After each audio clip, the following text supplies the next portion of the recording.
Well,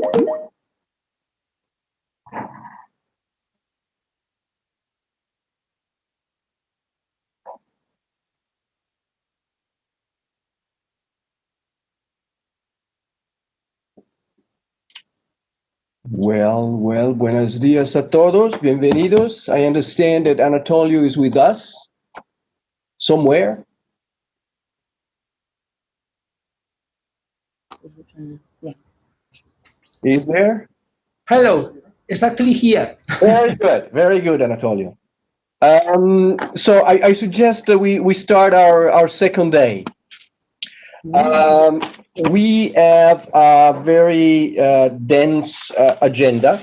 We're going to look. Yesterday we looked at the future. Today we'll look at the current programs where we are, and there are plenty of things to discuss.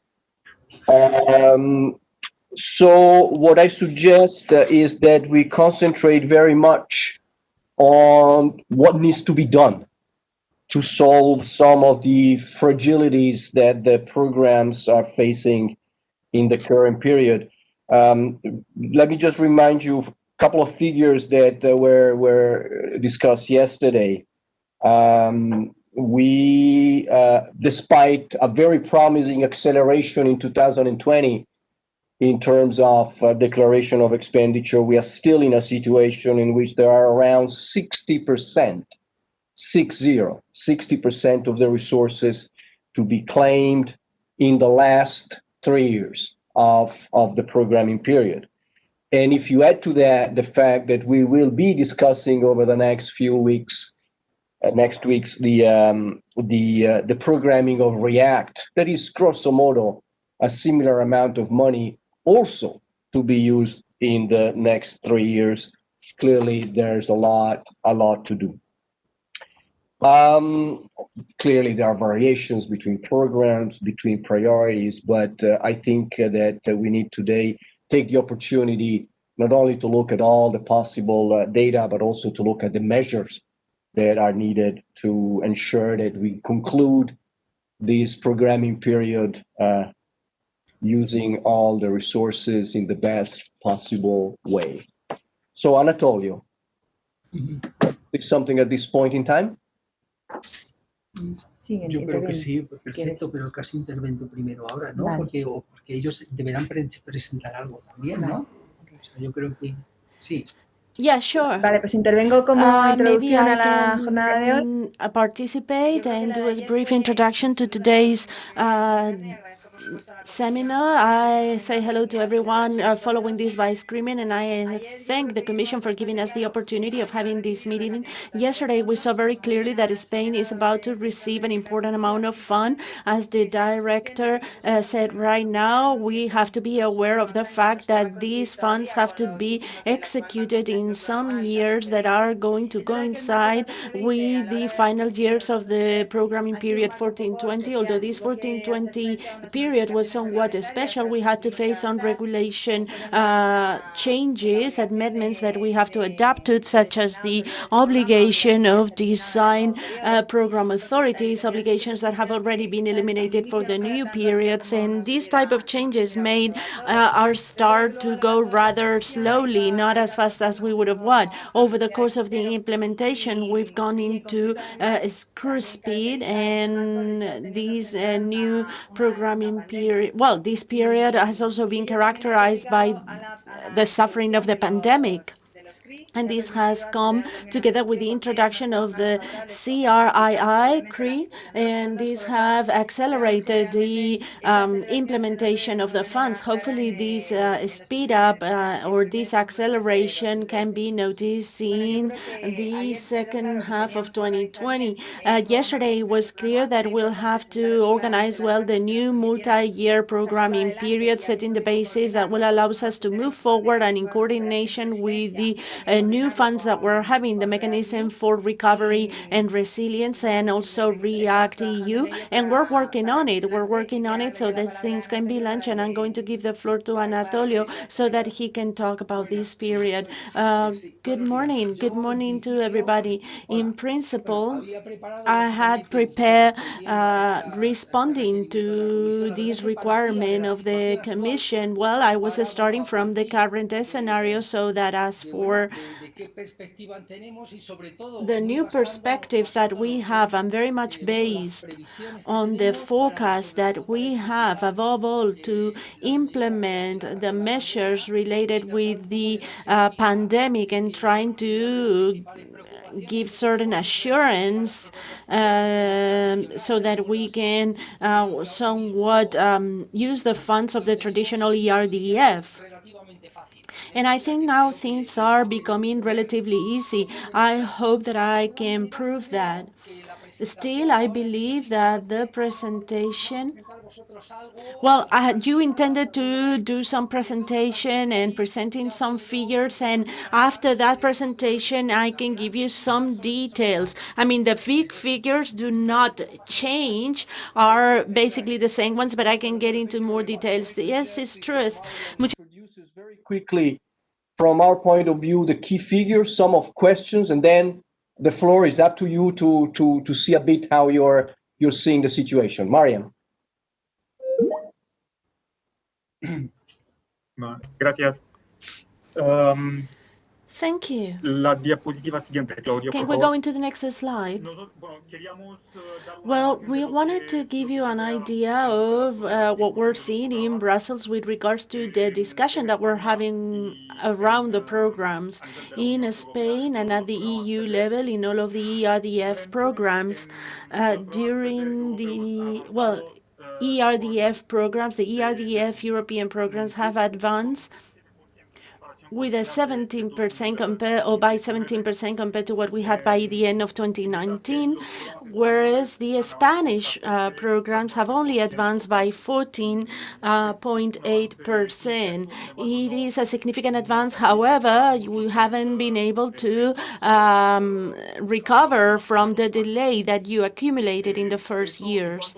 That with regards to payment applications to the Commission by the end of December 31st, 2020. As our director was saying, Spain is at 41% of the ERDF requested to the committee by the end of 2020 without taking into consideration certain corrections that have been carried out in the accounts that were submitted by 2020, by the end of 2020. We also know that these indicators that we like to present to you each one of the times, the project selection rate and the rate of expenditure declared by the beneficiaries. At the EU level, there had been chosen 102% of the assignation or the allocation of the ERDF for all of the programs, whereas the rate of expenditure declared by the beneficiaries was of 44%.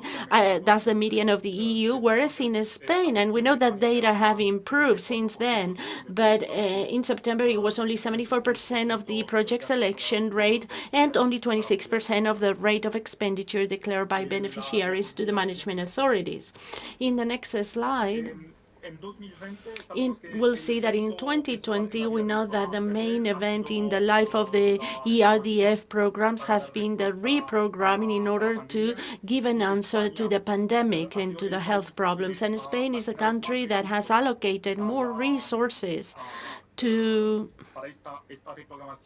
in this reprogramming so that they could be used by the healthcare system. Almost 2.7 billion euros allocated to the intervention field, 53 health infrastructure. At the same time, and this is something that cannot be seen on the graph, but we've allocated around 400 million euros to support SMEs. Next slide, please. Another aspect that we wanted to see in greater detail today is the use of a financial instrument by the end of 2020. These applications for payments to the EU at the level of the EU programs. We've paid to the financial instruments 53% of the financial allocation, and 33% only has been paid to the final recipients, to the final beneficiaries. In the case of Spain, 42%, 900 million euros, have been paid to the financial instruments, and 34% of this amount allocated to the financial instruments have been received by the final recipients. Here we include this initiative. In the next slide, if we get into more details about the current implementation of the ERDF programs, most of the Spanish programs are below the EU average in terms of declared expenditure to the Commission by the end of 2020, with 41% versus the average in the EU, which is 49%.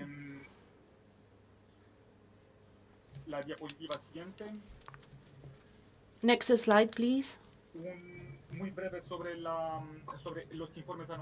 Something very brief with regards to the yearly reports of 2019 that we received in the summer, and last fall.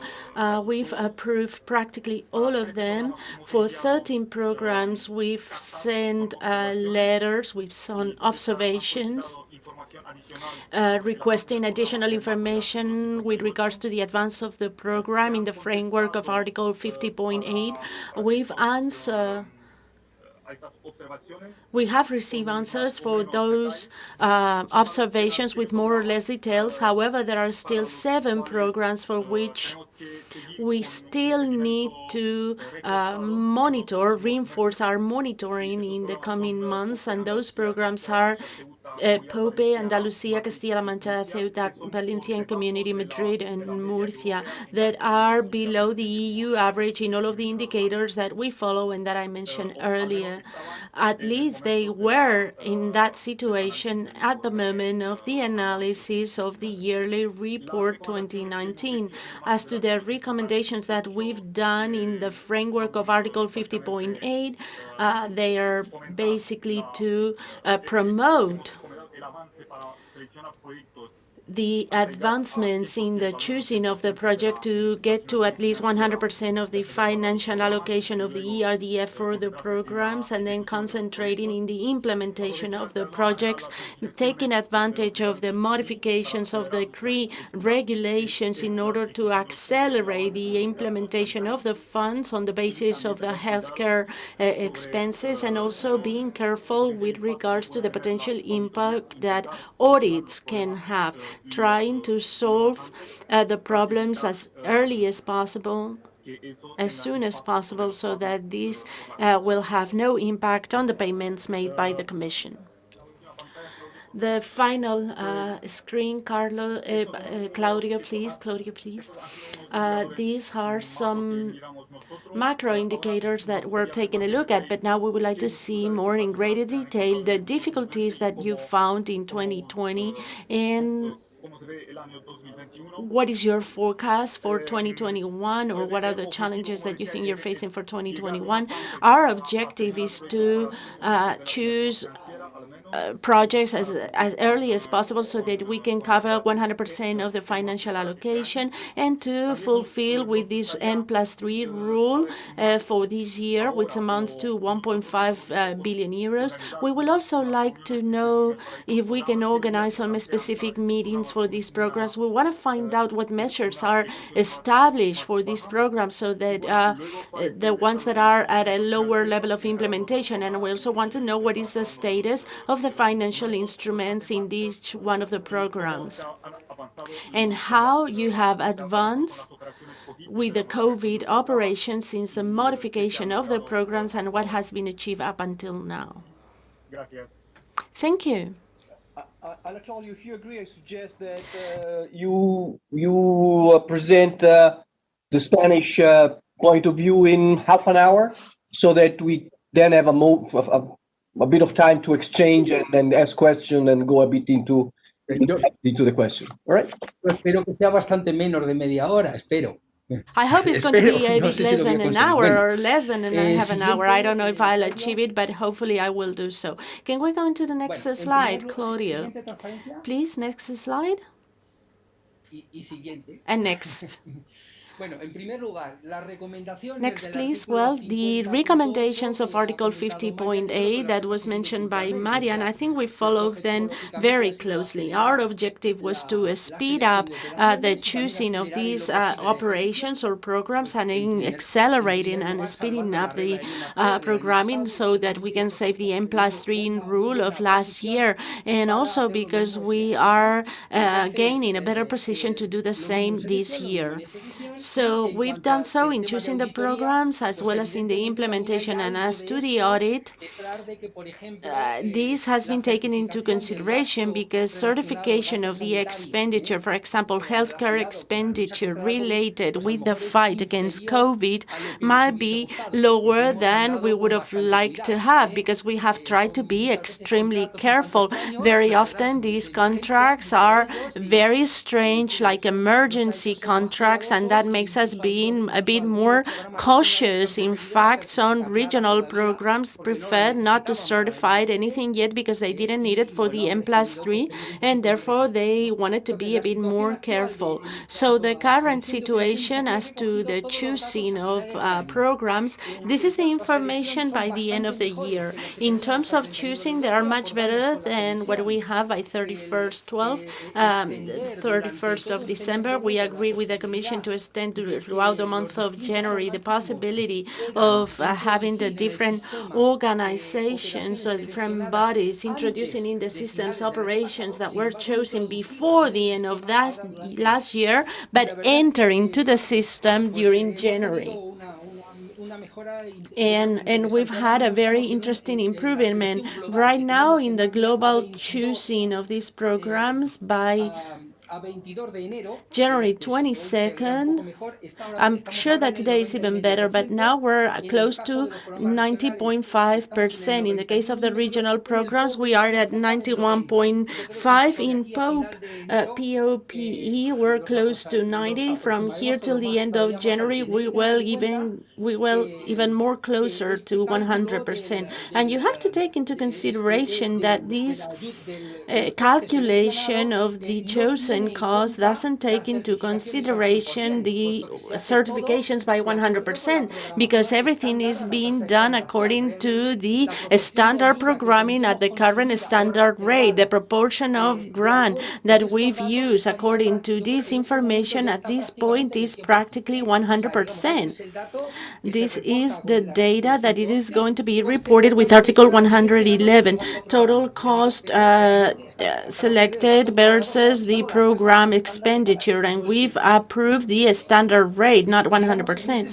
So in that sense, can we go into the next slide? Well, with regards to execution or implementation, taking as implementation declare expense by the end of the year is very similar to what we have nowadays, what we've entered at the management authority, and it's a bit less than the Commission said. You round it up and you make us look better. We are in the 40.48, maybe a bit better now, but we prefer to gather the data by year end so that we'll have a good reference.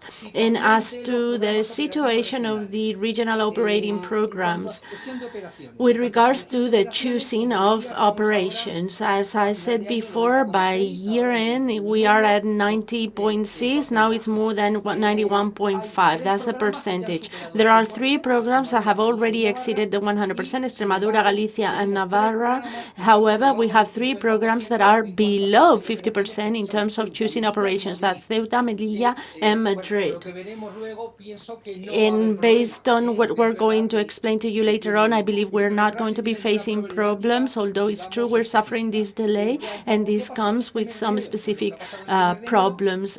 As to what has happened this month of January, in figures, in percentage, it's only 1%, very little. But one of the programs, Aragon, gets close to 100%, 99.5. And in the case of Asturias, we are, instead of 67, we are in 85. So clearly, we are sending out this message of speeding up the choosing of this program. And we have to thank intermediate bodies because they have abided by what we were saying. They did as told by us and by the Commission, and they have speeded up the choosing of the programs, and they've advanced quite a great deal. As to the implementation, declared or claimed expenditures, we are having this 41%. This is not very satisfying. On the contrary, this is a very bad execution, 10 points below what should be reasonable or good to have claimed by this time. This is something that we have experienced from the beginning of the period. All the programs that overcome the execution average or the implementation average are all located in more advanced or more developed regions, except for the Canary Islands because of the situation that they're having, and mainly due to the SER execution. And this is not an exception to the rule.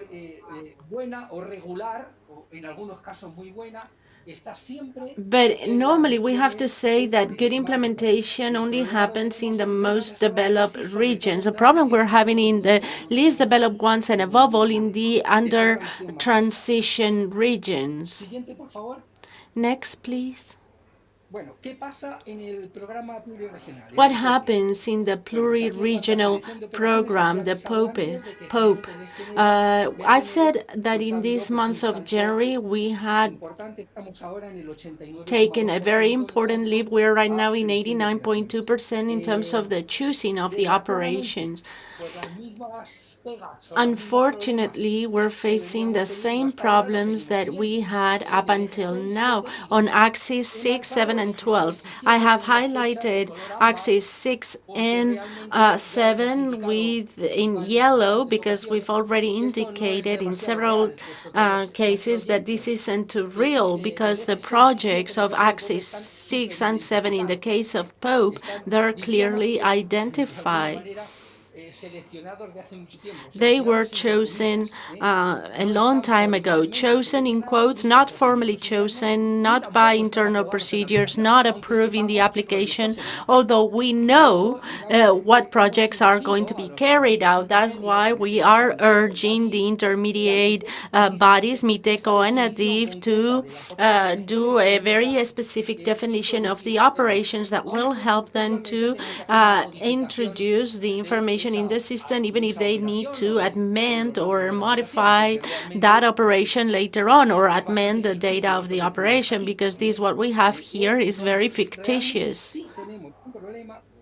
Where we do have a problem, where I have flagged in red, is in axis 12. But since we have a specific allocation in our agenda for these people, we are going to allow them to explain what's going on at that time. Because it's a problem that is not being solved. It is not the case. It's red flagged. But I would like to highlight something that it is not new to us. Next slide. In here, in the case of these organisms with a financial path, like the case of POPE, was the choosing that we've made. As I said before, this leap that we've done is what we've done through January.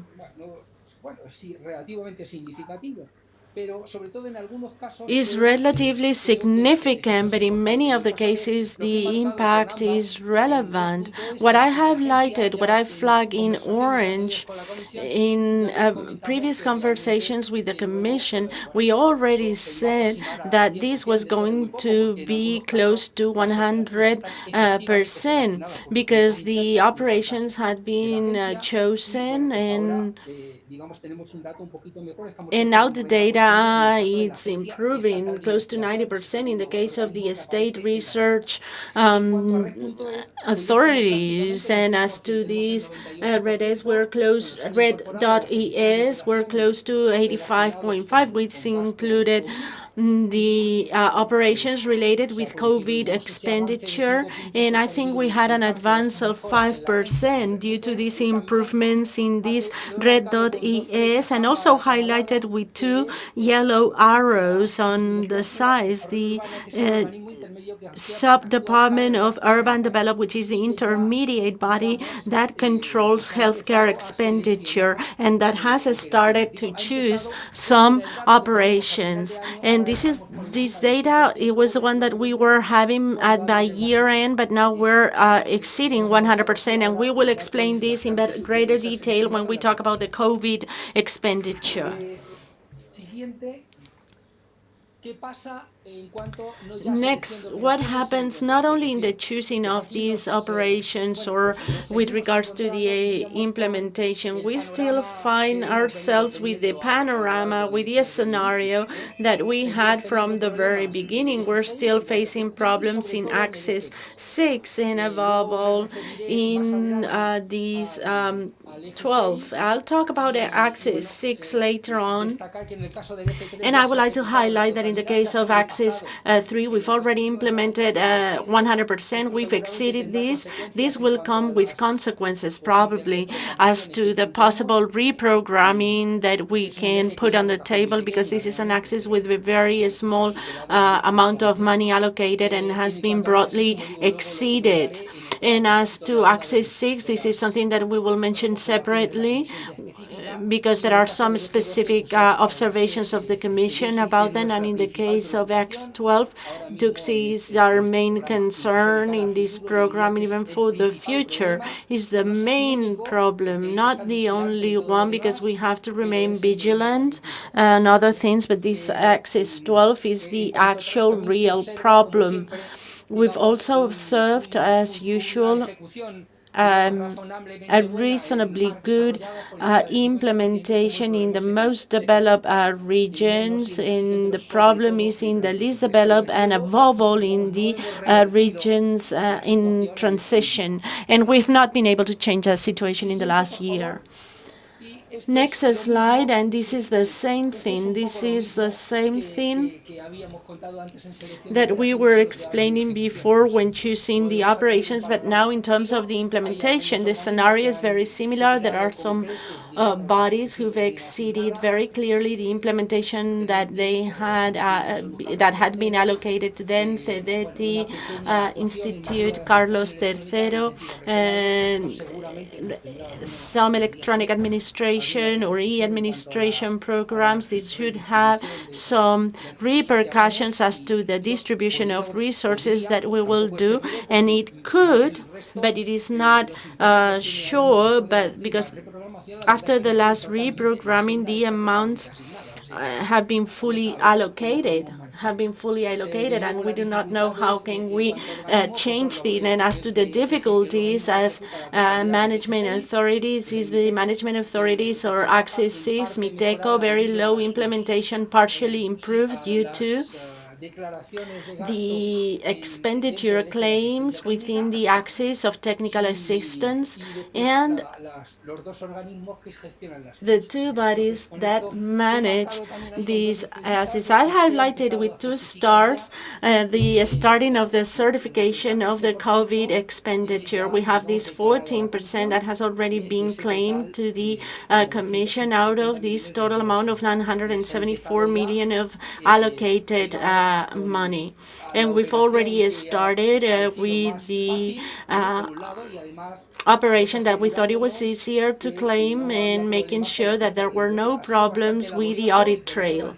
So it was an amazing piece of news, and that's why we claimed this very much at the end of the year. But finally, we were able to create this audit trail, working as if we were detective. But taking a look at the names of the contractors, you realize that it was not very easy to do it, all with Chinese names that were totally unpronounceable, these providers. But at the end, we were able to claim all the total expenditure that was chosen and was certified and was justified and was presented. We were able to achieve all the necessary documentation for the audit trail in practically 100% of things. In some things, the names were so strange, the names of the providers, and things were very, very complicated.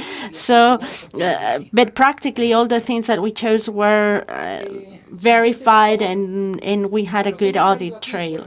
Next one. What do I have in here? This intends to respond to the question formulated by the Commission. What have we done as to the expenditures program for healthcare and to fight the impact of the pandemic? Everything has been portrayed here. On the one hand, it was recommended to us to make the best of this, and I think we are indeed doing so. On the presentation, I haven't included the total amount that Spain is devoting to this objective under its programming. Between the regional programs and the Pope, we are devoting 3.13 billion on this objective. It's actually 15.1% in the support included in the ERDF program, excluding Initiative B. And here we include the operations and the execution. And this concerns regional programs. We can see that 13 regional programs have selected more than 90% of what's been programmed, and out of those, 11 of those programs of those regions have selected more than 100%. That means that they have a capacity to absorb more than had been programmed. And between all of them, well, there's some that haven't yet selected anything. They're marked in yellow. There's 4 regional programs, Cantabria, La Rioja. Madrid has selected 0.51%, and it's also in yellow. I apologize for that. And also Navarre. And this perhaps has to do with the fact that they're being very cautious. They would rather be certain as to the fact that the operations are going to be feasible, that they meet requirements, etc. And it wasn't necessary for the rules, so they allowed themselves to not select this. But all in all, the global figure, adding all the regional programs, shows that we have been north of what is available right now. With regards to execution, we have already started with it. And there's 3 operational programs that are over-executing the allocation that they had received for this COVID expense. On this slide, we're referring to COVID expenses related to healthcare, included under Axis 1. This is what it appears as COVID Objective 01 or 0B4, which is the specific objective that focuses on COVID expenses for healthcare systems.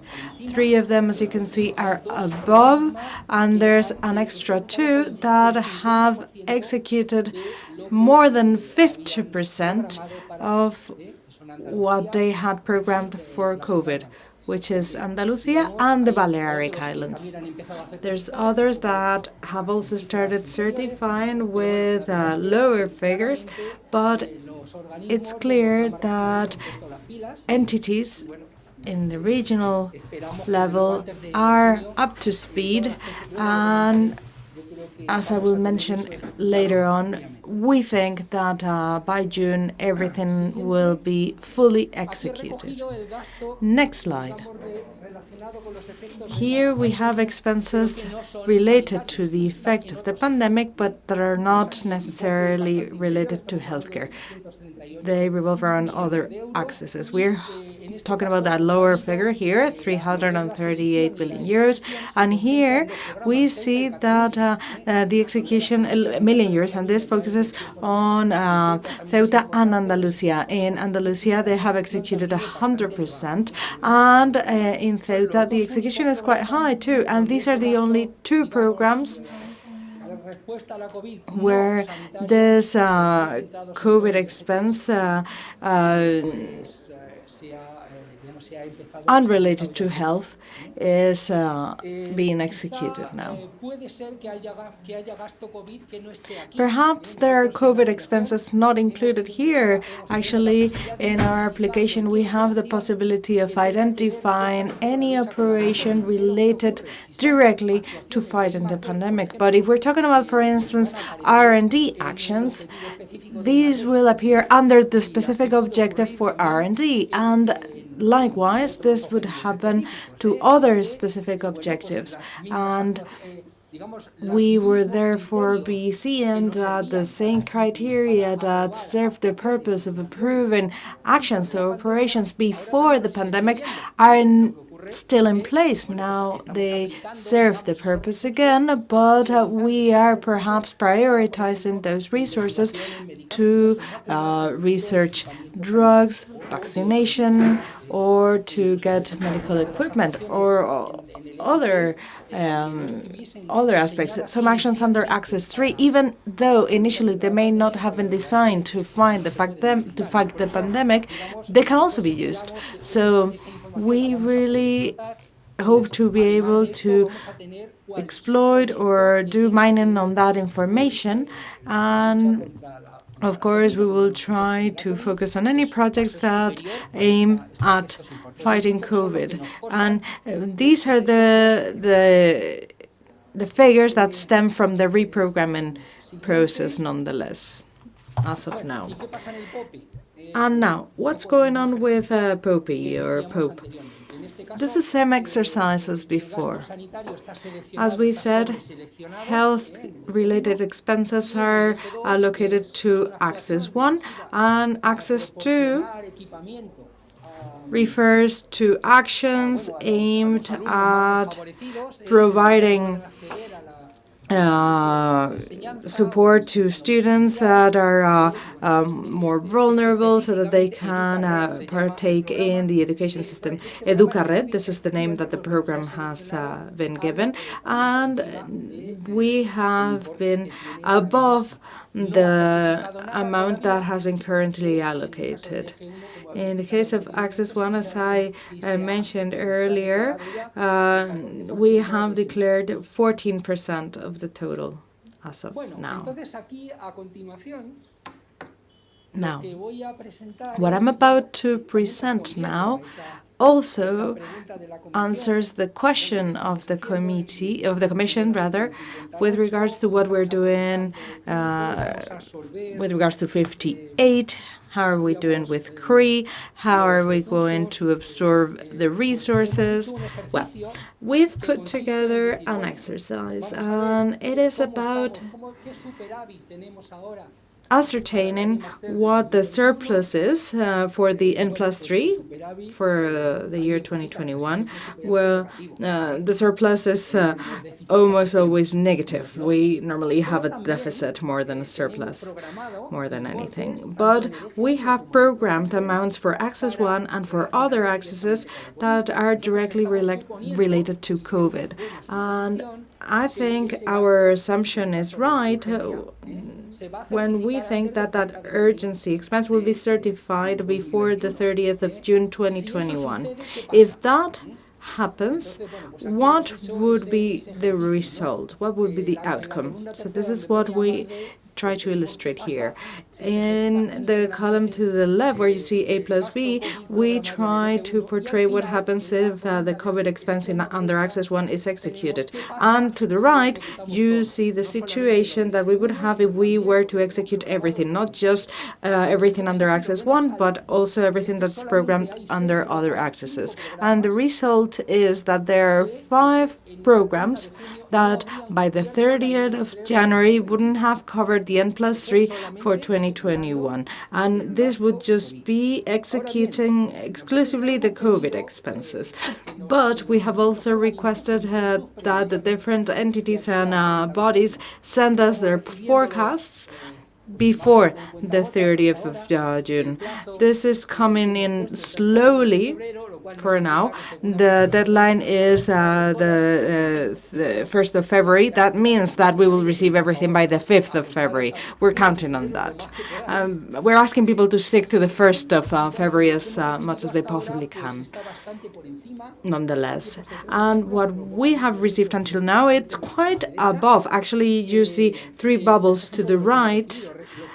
And these are 3 examples of what we have received. Of course, the forecast is above what we have received, and it's logical for this to happen. But I think it's logical that some of the rest will be executed too. So here we have the case of Andalusia. Under this theoretical exercise, by June 30, we would have a deficit of $172, but the real deficit, 279, but the deficit should be, based on data, 183 million. Now, with regards to Ceuta, out of the 5 programs that had a deficit, it was a small deficit. It was 2 million. But based on the information that they have reported by the 30th of June, if the forecast is materialized, then they would have a surplus of 129. And in the case of the Valencian community, it's very similar, but the surplus would be 308. We would be very close to the full execution of the operational program. So these are just 3 examples. We have received a few more, but I didn't want to devote too much time to populating bubbles on the presentation. I just wanted to illustrate this with a few examples so that you would get a flavor of what we are receiving. So, of course, we are, of course, considering the possibilities to obtain financing, and that's indeed very necessary. We have enormous expenses ahead of us, and this allows us to recover from that. And we are also executing and exploiting the programs. I say oftentimes that it's unfortunate that the improvement in the execution of programs has to focus on this, has to revolve around this, but it's very important that we have that financial just to since the half hour reporting is gone, and I understand that there are still few issues to discuss, big projects, financial instruments. Could we try to summarize the remainder of the different issues so that we can engage in a discussion, because there are a lot of questions emerging from your presentation. Ok, vale, sí, no he cumplido mi promesa, me he enrollado. I didn't fulfill my promise. Sorry, I digressed. Sorry, I'm long-winded. Anyway, we are going to move on to the next slide, and the next, and the next, and the following one, and one more. I didn't really skip those slides. They weren't part of the question, but I just included them so that you could have more comprehensive information. I wasn't thinking of going in depth on them. But anyway, here I just wanted to talk about the financial instruments. There's nothing much to add. The figures are there. I just go back to what I said earlier on regarding the remainder of the execution. In the month of January, based on the information submitted by the entities and bodies, we see figures better than the ones here. Here we are excluding the SME initiative out of 184 billion. Right now we have declared 327, so the execution is 27%. The situation that we have, based on the information received from the entities, says that the real execution would be 10 points above. Just to set an example, in Cadeti, out of the 3 million in the programming, they have declared 34 right now. In this case, what they have declared matches what has been delivered to or given to the beneficiaries, because these instruments are managed directly by the management organism or the management authority, an organism in this case. The Cadeti itself has communicated that right now they have granted them, they have loans amounting to 127 million euros, not 124. And they are actually double checking these figures and verifying this, because in this case, even though it's a loan, the checks that they perform are very demanding and very similar to what they do with normal subsidies, because these instruments are being managed directly by the management authority. It's important to be certain to not go out on a limb. So there are many organisms that have reported their progress, the Valencian Community or Castilla-La Mancha, and this allows us to establish the real execution of instruments that would be around 37% rather, based on the information that we have received as of today. And we really hope that we will hear of more cases progressively. So the progress is very similar to the one that we have on other pillars and other programs of ERDF with regards to instruments. And that's all from me. Thank you very much, Antonio. Very. Pasar la siguiente y la siguiente. Yeah.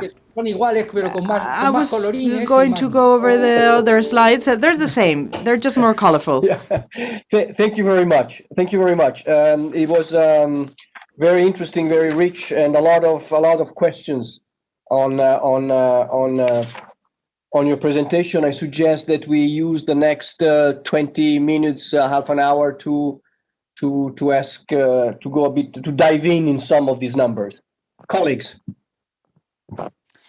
Okay, maybe before we dive in on the numbers, one aspect was not really addressed in the slides by the Commission, and it's the warning letters which we have for different programs which are on the table. So the warning for corrective measures and the warning for interruption letters. We are trying, as you know, Anatolio and Speranza, we have organized a meeting with you on the 21st, and we try to have separate meetings also, at least with two of the authorities, Valenciana and as well Madrid, to see what needs to be done to get this solved. Now, we are running slightly out of time.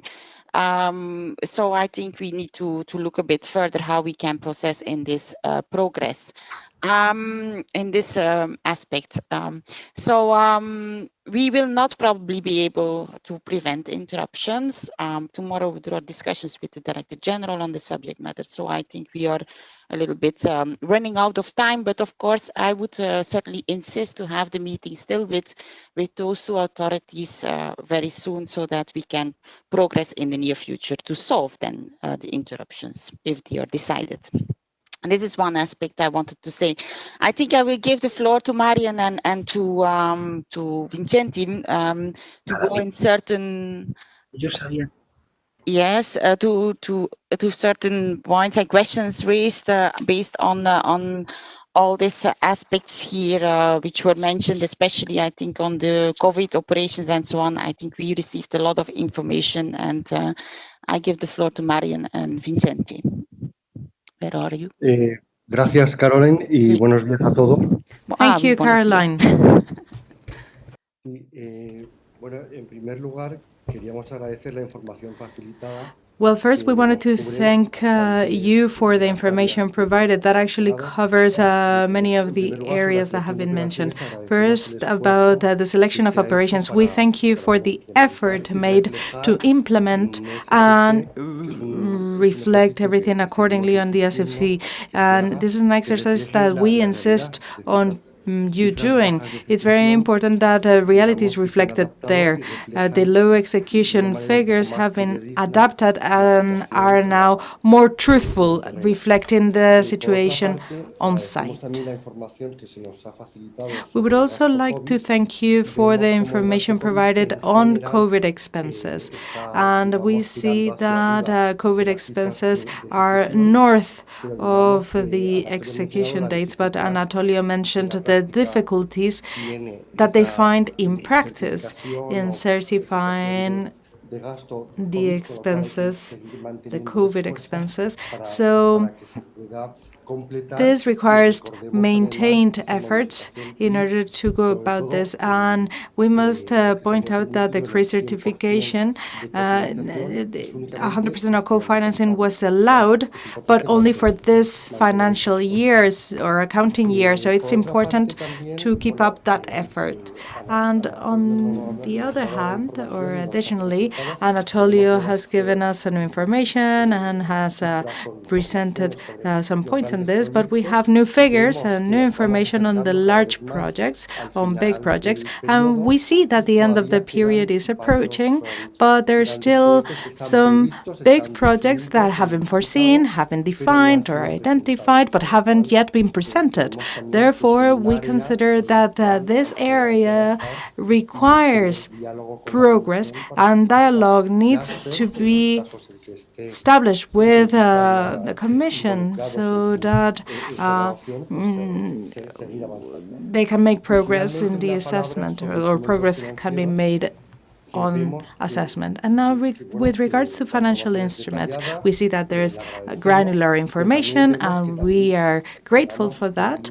But we also see that there is an effort that hasn't yet been made, because we see that on the SME initiative, this is north or pushing up the rest of figures, because this initiative is in a way closed or finalized already. There aren't any more projects there, and it has been fully executed from our point of view. Therefore, all the financial industry instruments that exist for POPE and the rest of regional programs need to see efforts intensified so that they can be fully executed. These are my general remarks. And going back to what Caroline mentioned, this is very important. It's very important to maintain that emphasis on the need to complete information, in the case of Madrid, of the Valencian community, so that discussions can be had and so that the necessary information can be provided so that we can tackle that interruption that is appearing on the horizon in due time and form. Thank you very much. And I would like to ask the different regions or the regional programs or the POPE to share their position on the different points that have been raised. Anatolio, if you agree, maybe let's collect a few other questions, if there are any. Sí, yo querría un poco comentar. Yes, I just wanted to make a comment on what Vicente and Caroline mentioned, and I don't know if there will be people wanting to take the floor after that. But I think that rather than solving interruptions, we need to try and avoid them. And I'm a bit concerned with what Caroline said, because on the one hand, the information and the documentation that has been submitted on the Valencian community and Madrid is the information that was agreed upon with the Commission back in the day, and it's been validated by the auditing authority. That means that it should meet the requirements of the Commission to avoid the interruption. And perhaps there's other requirements. Perhaps the control units need more details and they want more things, but we don't know what they are. And that's perfect. That's why we're going going to have meetings so that we can find out exactly what they want from us. Because really the main problem that I have and that others may have, I don't know if the Commission has this problem, but almost everyone that I know has the problem that we don't know what they want us to provide. So I hope that that meeting will allow us to clarify that point. In both cases, but just to use the example of Madrid, this situation is really Kafkian. It's not a matter of elaborating on it now, but when you share it with people, it's actually worthy of writing a novel by Franz Kafka. It's very difficult to understand. We think that it will be easy to do what we are requested to do, as long as the Commission is reassured. But we really think that it's very important to try and avoid those interruptions, because we've done everything humanly possible that we knew could be done in order to avoid them. So I would ask the Commission to consider that it's not about solving them, but rather avoiding them. I think that is a better situation. That's the point that I wanted to make. Good morning. I'm Jerónimo Ríos. I just want to confirm what Anatolio said, because we have final results on Madrid, and the error rate is 0.0. There haven't been any irregularities in operation controls and in system controls in this accounting year, and we're about to present the accounts in 1 month's time. And that points at the fact that we are doing things according to what we have known. And we don't have final results on some other on the conventional community, but the results of Madrid confirm that things are being done adequately. Colleagues? Sí, bueno, de acuerdo, Anatolio y Jerónimo. Yes, we agree, Anatolio and Jerónimo. You are, of course, confirming that the errors are being solved for the sake of this exercise.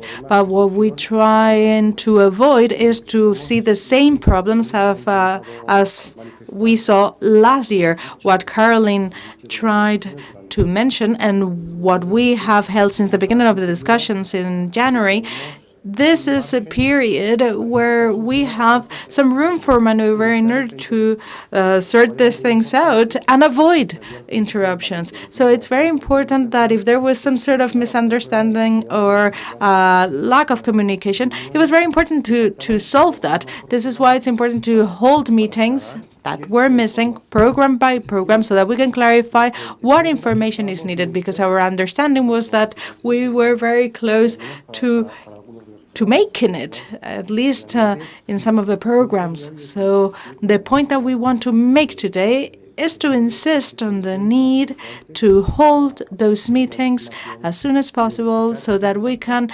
identify the information that's missing, get it, and avoid the interruption that's emerging in the horizon.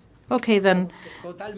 Very well. Then we're fully aligned. So maybe we can agree that we will meet as soon as possible, even next week, in fact, to try to. Well, I think honestly we have until Monday. If we don't meet on Monday, I think honestly it will be very difficult, because we expect some additional actions from some of the authorities where we asked the meeting from. The auditors will be present, so we expect some work from the bodies concerned. They will have around 5-6 days to do it. Then it has to come to the Commission, and as soon as it's Commission, we still have a number of days to do it, because in practical terms, our interruption letters, if we have to interrupt, should be sent before the end of February. This is the reality, and there is a whole process in the House as well at Commission level to solve these interruptions. First of all, we need to have the reply. It has to be assessed. It has to be discussed with the Director General, and then it's the ultimate decision to lift on, or to write the letter or not. So we are running out of time. So please, can we have this meeting at the latest on Monday? I think there have been contacts with the Hacienda to set up the meetings, but they have not been taken place yet. And it's a pity we lost a week with this exercise, which we shouldn't have done. So I count on your cooperation on this aspect. Thank you so much.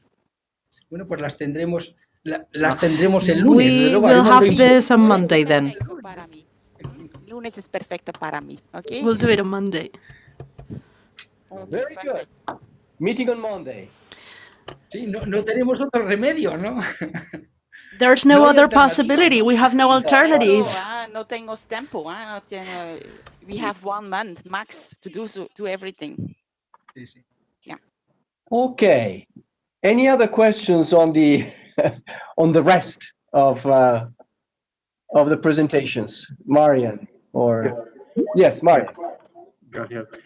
Bueno, volviendo a la Going ejecución, back to the bueno, implementation, solo quería preguntar a Anatolio una aclaración sobre esta flexibilidad que, bueno, hemos I hablado just wanted de cargar to datos en get a los clarification with regards to the flexibility of uploading data of the chosen projects until the end of January. And we understand that there are programs that have taken advantage of this, well, not flexibility because this is normal, but they have clearly taken advantage of this flexibility, and other programs, they haven't done so that much. And we need to understand that in the case of the programs where there is no significant advances in January, there are no projects chosen at all?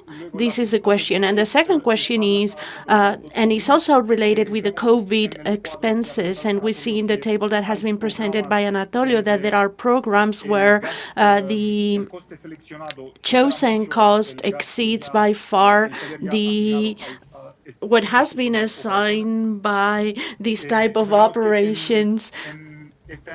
And we understand that this year or in the near future, we are going to increase the financial allocation for COVID expenses in these programs. Thank you. I understand that Christina want to say something.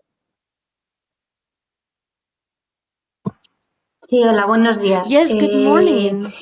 Quería brevemente. I briefly wanted to put on the table whether if the possibility of doing a reprogramming, whether there is a possibility of doing in the reprogramming in the 1420 in light of the new reality, mainly react with the new framework, and above all the amounts when the reprogramming of the 1420 were considered with the creed, we had a certain information and a series of elements that made us reconsider some reprogrammings that maybe they wouldn't have been done in that case. So I don't know if you've considered the possibility of us reprogramming the 1420, and if so, to do so, guaranteeing that things are done as soon as possible so that we can play with a rate of 100% by the end of June. So if it were possible to consider the distribution within the REACT and consider a possible reprogramming of 1420 to adjust it to the new realities, the allocation of this type of expenditure. And secondly, and this is just my own opinion, and I'm fully aware that everyone at the level of the Commission, management authorities, regional governments, etc., we are seeing that the flexibility in the expenditure is obvious, but we would like to know if we will have the same flexibility in the certification of that expenditure in terms of the control because of the changes that had happened, and this could justify, if not a greater flexibility, at least making the procedures of certification more agile. And I understand that you're fully aware of all the controls that we have in order to do the certification. Hello to everyone, especially to my old colleagues. Thank you very much. Maybe Anatolio, you want to come back on Marian? Bueno, no sé, yo casi.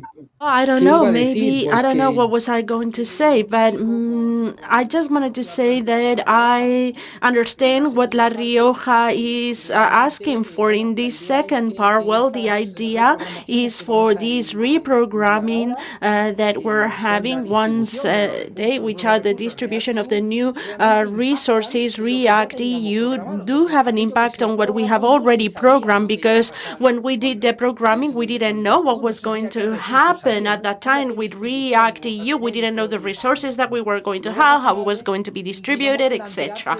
Therefore, we believe that it is reasonable to consider the program as a whole and concentrating in the management of REACT-EU, but maybe being able to do some adjustments in the rest, because the expenses REACT-EU, of course, the first item is healthcare and healthcare system expenses. So this is the first priority. This is the first that we've indicated. So actually, this is a continuation of the CRE 1 and 2. So we see no problems, no regulatory problems in doing things like that, and it seems for us to be a good idea, and we support it. And prior to that, Cristina said something, the certification or the flexibility in the certification of these expenses. And maybe the Commission can clarify something on to whether there is any special treatment. These expenses are fully identified, and I don't know, in these reimbursement applications, maybe we can indicate that this includes COVID expenses. Of course, it has to be a regular expense, but it can be good for all of us to be aware under which conditions did we have to buy certain equipment and how did we do things. Things were extremely complicated, as you're probably aware of. In our case, in the central administration, we've been able to build the audit trail in a very satisfactory way in practically in everything that we've done, in all the things that we had identified, but we are aware of the fact that there can be problems. So we'll ask for some support, some understanding and of the moments that we were living. And that comment, REACT-EU is not only covering healthcare expenses, but this is a very important component when taking into consideration the possible reprogramming. But I would like to hear the feedback of the Commission and how you see things.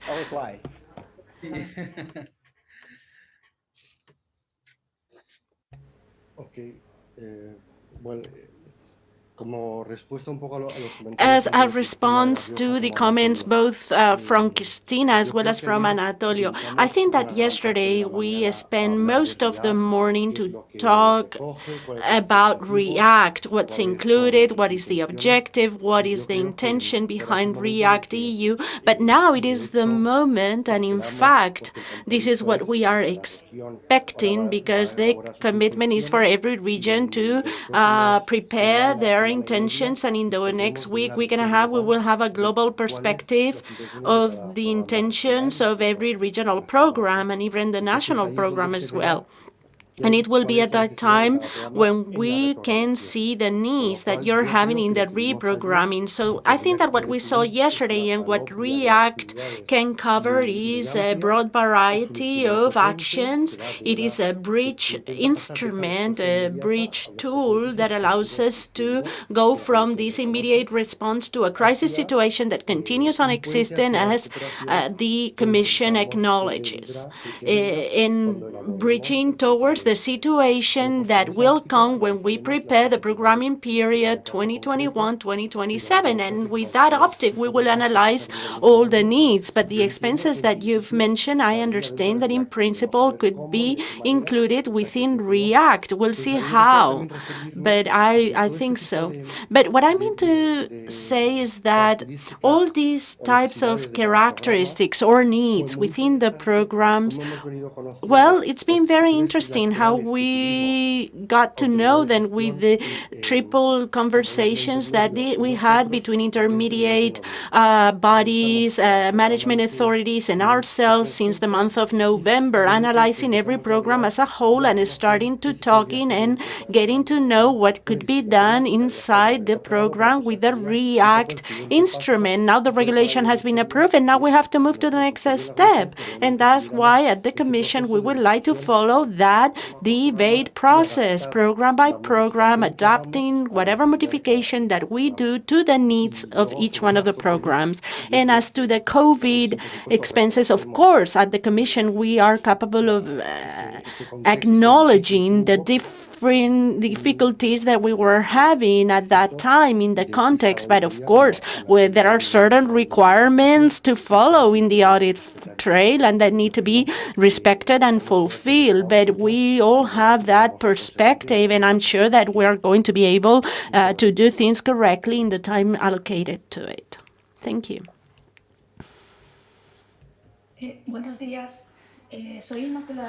Good morning. I'm Inmaculada Belinda from the Regional Government of Valencia, and I would like to say that with regards to the audit that we had to prepare an action plan that was approved in July 13 last year by the General Department of European Funds and was validated 10 days later on July 23rd by the controllers of the Regional Government of Valencia. In our understanding, the plan is perfectly valid and enough as to correct the deficiencies that were detected. And that's why it got the validation from these audit authorities. However, if the Commission still thinks that is improvable or that it requires some extra work in it, we are fully interested in improving it as soon as possible, and of course not to get to a decision of interrupting the payments that will be extremely harmful for our regional government. In that sense, I wanted to mention that yesterday we had a meeting with the Department for European Funds at the Regional Government of Valencia, and they told us that for the healthcare operations that use this centralized procurement process, and this is the process that originated these incidents. And this audit in healthcare purchases in the sample are coming out correctly with no irregularities, no incidences, and no problems. So I just want to say that this was an irregularity that was focused on a manager or on a specific procedure, and we understand that with the current plan, things are fully solved. Still, if this is not the case, we're more than happy to have a meeting on Monday and to be able to solve everything as soon as possible. I would also like to mention, in changing the topic, the flexibilization offered by Royal Decree 36/2020. I think it's been mentioned from our own perspective is not coming together with a flexibilization in the control of the operations, the control done by our auditors. In fact, is becoming very complicated for us to be able to justify the support that you're giving to the working capital for SMEs. Yesterday, in the meeting that we have with our auditors, we tried to see if we could use any simplified cost methodologies or something like that. You have to take into consideration that we're trying to provide grants to sectors that are being highly impacted by the COVID crisis, such as tourist sector, hotels, restaurants. Many of them are small SMEs that do not have a company plan or the accounting that large corporations have. So if we do not make controls a bit more flexible, or if we do not have any criteria to justify this in a very simplified way, these grants to SMEs that are suffering a lot, we don't see a way of including them in the specific objectives for REACT 3.1 and 3.2. I don't know if you can offer to us any help from the Ministry of the Commission, but we'll appreciate it. Yesterday, I formulated a question through the chat, but I don't think we had the time to take a look at it. The complementarity of the recovery plan and REACT and the operating program 21-27, which is absolutely necessary. But it's not clear to me how this is going to be structured, making these three complementary, because not in all of the regions they are under the control of the same ministry, for example, or the same department. In our case, although we will try to be as coordinated as possible, we're talking about different ministries, different regional ministries, it's clear that we're having this sectorial conference for the recovery and resilience plan and economic transformation plan. For how is this information going to be transferred to the managers of the EU funds or the ones of the cohesion policy? What mechanisms is the ministry considering to use in order to provide this information in a way that we try for the mechanisms to become complementary? And finally, to mention that we will also like to use the REACT reprogramming as an opportunity to make adjustments in some of the actions of the operating program, of the original operating program, or the pure ERDF program prior to COVID-19 crisis. This is Gregorio Moreno from the Regional Government of Madrid. Can I take the floor? I wanted to talk about two specific issues. First of all, to the comments of the colleague from the region of Valencia that I fully agree with as to the irregularities detected in the audits done in 2019, that in our opinion, they have been fully solved. And in fact, we provided a report from our auditors to the management authority, and I would like to thank in that sense the intervention both of Anatolio as well as of Jerónimo with regards to the monitoring of certified operations and then not detecting any irregularities in this last year. So we consider that things are solved. Still, we made ourselves available both for the management authorities as well as to the Commission, just in case they need any additional clarification so that we can fully close this aspect. And then I wanted to say, well, since the region of Madrid is in a very negative position with regards to the chosen operation, I would like to mention the evolution that it is happening in the last months. And in that sense, I have to acknowledge, I have to say that the instruments approved by the Commission, by the EU, the modifications of the regulations that you did last year in April and May that obviously gave us flexibility and some reprogramming possibilities to change some of our actions and to divert them into COVID expenses. The problem is that in COVID expenses, we've been only able to certify very small amounts, and given the impact that COVID has had at the region of Madrid and the need of the actions that we've done through emergency procurement, because it was not impossible to tackle the pandemic in any other way. So we are compiling and preparing all of the documentation, but the expectation is to have a very important certification in the coming weeks that will take us to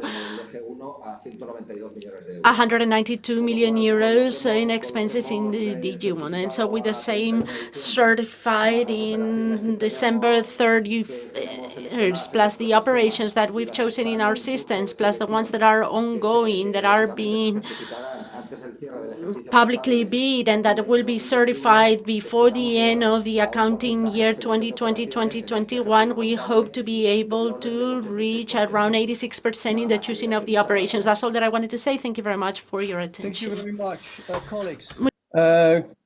Vicente. Muchas gracias tanto a las intervenciones de Thank you very much to the colleagues from Valencia and from Madrid. And this reflects, this shows, well, you've mentioned the royal decree that we discussed yesterday, and how could this be necessary to help us to advance in the implementation of the funds. These are ways that we need to explore and to work on for the 2021-2027. But trying to summarize all the things that we were discussing and what it has been presented at this point in this exercise of seeing where we are in terms of choosing the operations and certifying expenses, this shows us how the CRE reforms that were carried out last year had been extremely helpful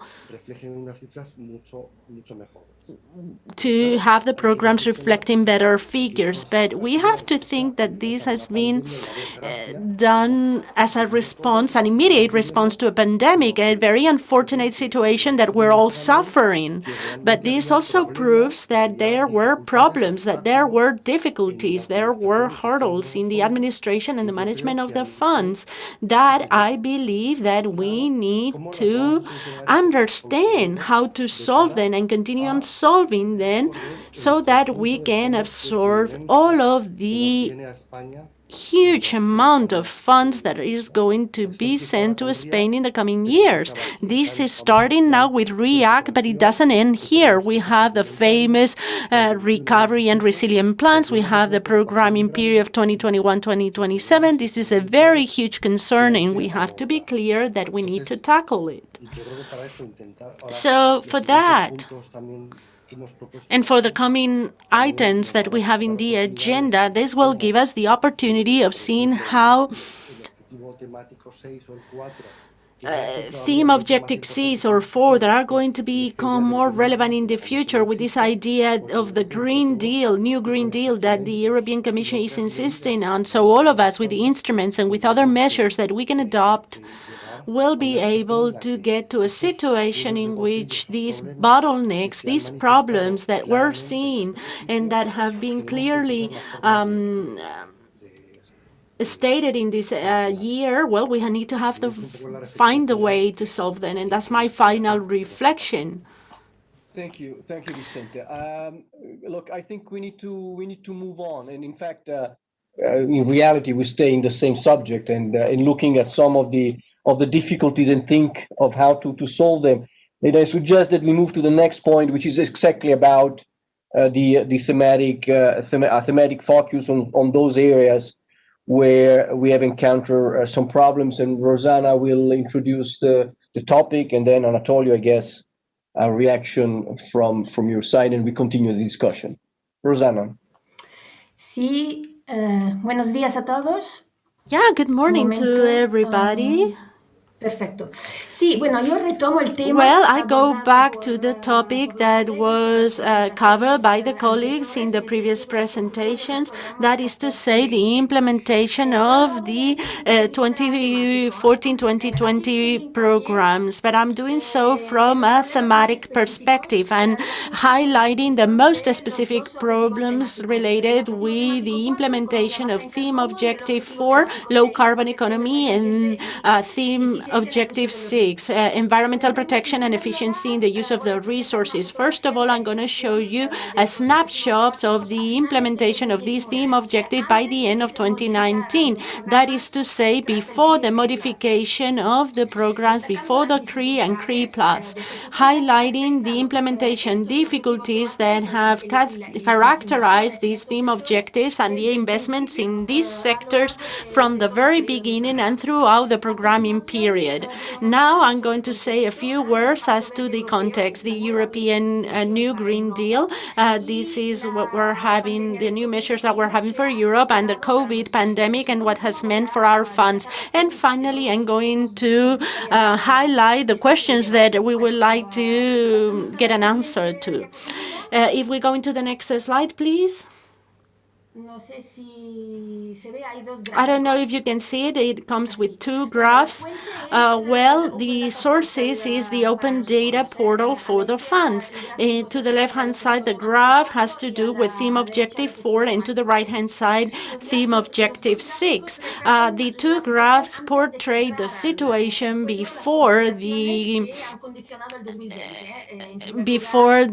aspects that impact us in 2020, like the COVID crisis, and therefore they do not reflect a new situation after the response packages that we had to the COVID crisis and the modifications that happened last year.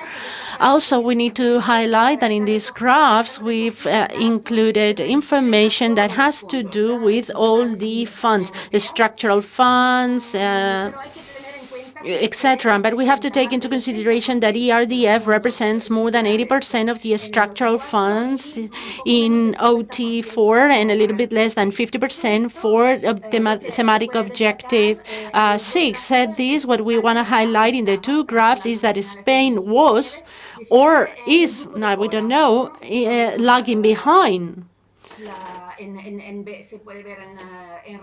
You can see it in red. We have circled it in red, whether in terms of choosing the projects as well as in the declaration or in the claiming of the expenses, and with values way below the European average. If we go into next slide,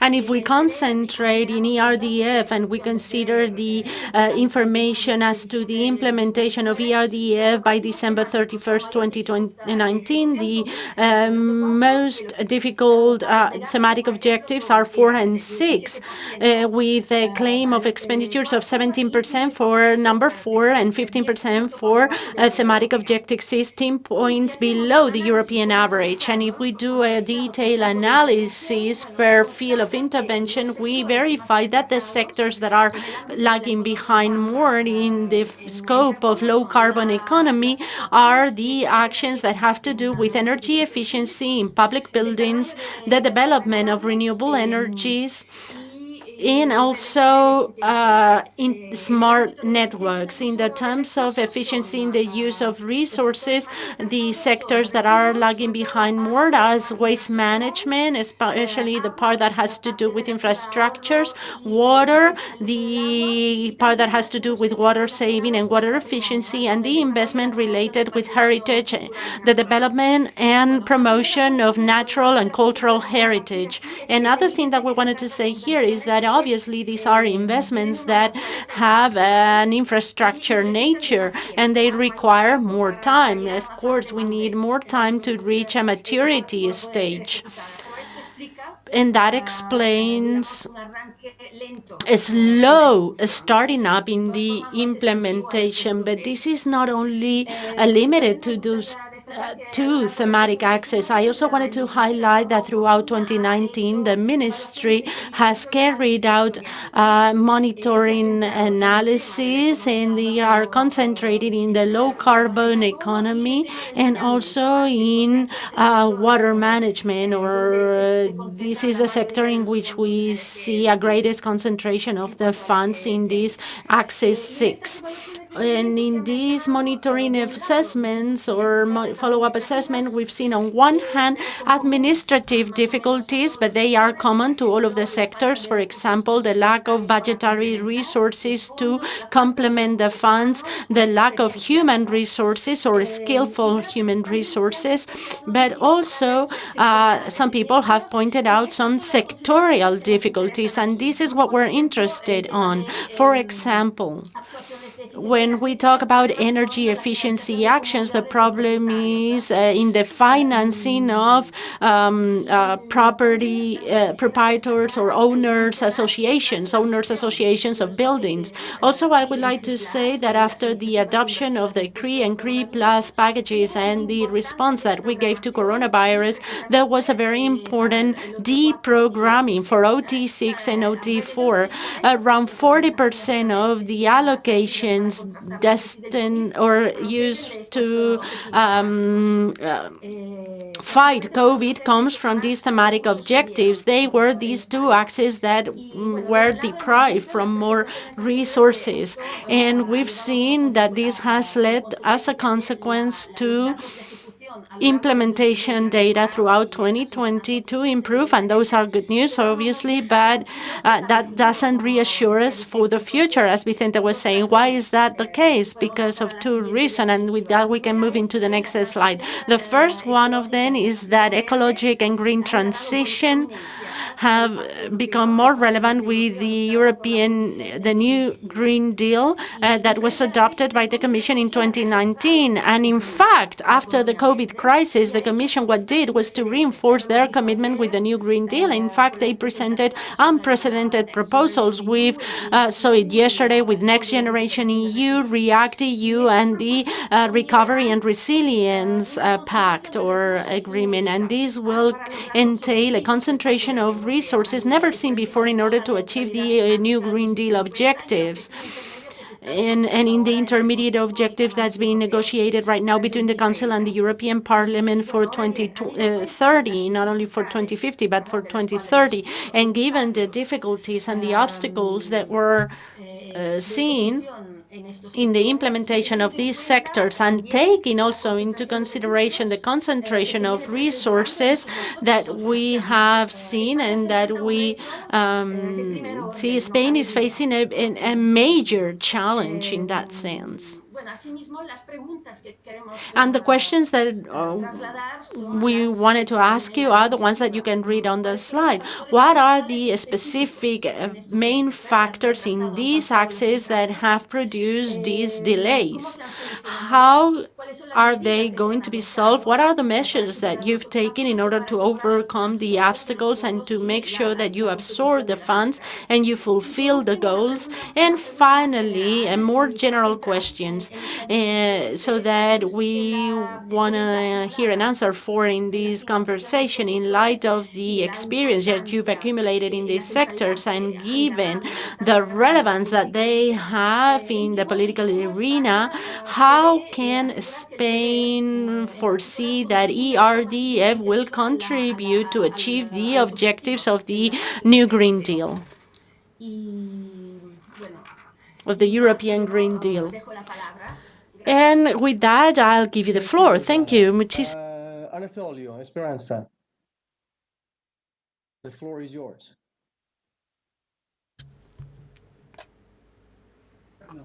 Bueno, pues vaya, diríamos que vaya preguntitas. What a question.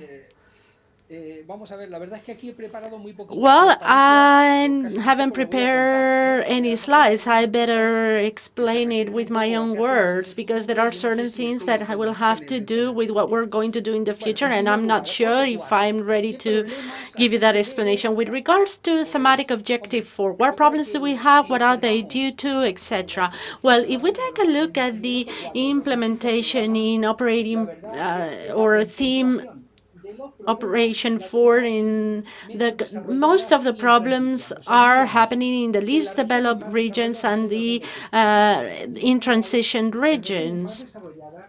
In the most development regions, the implementation of this thematic objective 4 is more developed than in other European regions. However, this isn't happening in the least developed regions or regions under transition or in transition. And this happens both in the regional programs as well as in the POP. This is a general program, and it concentrates in certain geographical areas. Part of the problems are due to the thematic concentration that's very strong in thematic objective 4 and in the areas where they have more allocation of ERDF that coincide with least developed regions and regions with an industrial and entrepreneurial fabric that is more limited, more weak. So our capacity to absorb these type of grants become more complicated. That's the first thing that we can say. And this is noticeable. And another factor, the limited experience that we have in the management of ERDF. I don't know if it was 3 and 10% of the resources of the ERDF that were devoted to energy efficiency. It used to be an irrelevant aspect. And at the end, we ended up solving it. And we ended up solving it through a financial instrument, and we absorbed everything that we have programmed in the state with a financial instrument managed by the Spanish Central European Investment Bank. So the problem is that we were not having enough experience, but also the difficulty of implementing this type of programs with a limited experience was very complicated. IDAE was responsible, although they were not certifying ERDF, these measures, but it was very complicated. In the case of the residential sector, it is very complicated. It's a sector that it is very complicated that tackle with grants that we've identified in certain aspects, and these grants are indispensable, not only financial instruments, and this is very complicated and it requires many resources. You have to convince owners of buildings, etc. And this is very complicated. And in Spain, most of the population lives in buildings, in condominiums, in most of the possible energy saving. We're having it there in the residential sector, and that's a main obstacle. Most of the implementation in energy efficiency is happening in investments in the industry, in the industrial sector. Precisely, that's why this is doing better in regions that are not as developed. But we mustn't either underestimate the fact that in this period and in part of the previous period, we have had a direct impact because of the recession that started in Spain in 2008. And this is something that's had a great impact on budgets, and the drop in GDP and the drop in tax resources didn't just happen in 2008. This has had an impact on the 2014-2020 period, and in many cases, our budget allocations have been very limited in order to cover this access, because it's not enough to say, I have a lot of ERDF. What happens with the national expense? Because that expense needs to be restricted to, and that's a limitation. In the case of AGE, the main source of financing has been the National Fund for Energy Efficiency. These are public resources, but they seek one objective and one distribution which is not aligned with the ERDF. These are objectives at the national level. We have to comply with savings at the national level, and this is a commitment that we have established with the European Union. So I cannot stop saving those oil equivalent megatons, or however you measure it. I cannot stop doing that. And where I save the most is where the highest energy consumption I have, which is once again in more developed areas with higher industrial concentrations. So using that source of financing to deal with something else, well, thanks to the collaboration with the IDAE, we've been able to make adjustments and get as close as possible to what we wanted to do, with a lot of coming and going. But in many occasions, we've made progress, not without complications, and it's indeed been a ballast for execution. Now, in the case of execution, and now again, it doesn't make a lot of sense to go in depth into all these, because each have their own problematics behind this. But what underlies this is very similar to what we are seeing in this case. Actually, some of the actions of AGE are managed through the autonomous regions due to the distribution of competences, even though we're talking about state ERDF resources. And the problems that we are encountering are very, very similar here. What is it that we're doing in order to solve them? Over time, we have been able to make adjustments and progressively solve many of these problems and establish measures in order to absorb the programmed resources. Truth be told, in this pillar, a significant amount in program has been allocated, and this improves the figures. But if we hadn't withdrawn this amount, I have the feeling that we would have been able to absorb those resources. Perhaps I'm going out on a limb here, but I think that the effort made in order to release new measures and use the existing instruments, this would have allowed us to come very close to full compliance. So we hope to see an over-execution of this axis under these circumstances. What type of things have been done? Well, first, it has been indeed settled, and because we're aware of the fact that there's ongoing improvements underway, there are many things that have been selected that are going to be introduced in this tool, and that there's calls that are not yet resolved and that are going to be introduced. Right now, they're at 93.7% with regards to operation selection. On the one hand, a flexibilization of the call for singular projects for local entities has been approved. That's to say, a very strong action that encompasses actually most of the resources under that axis.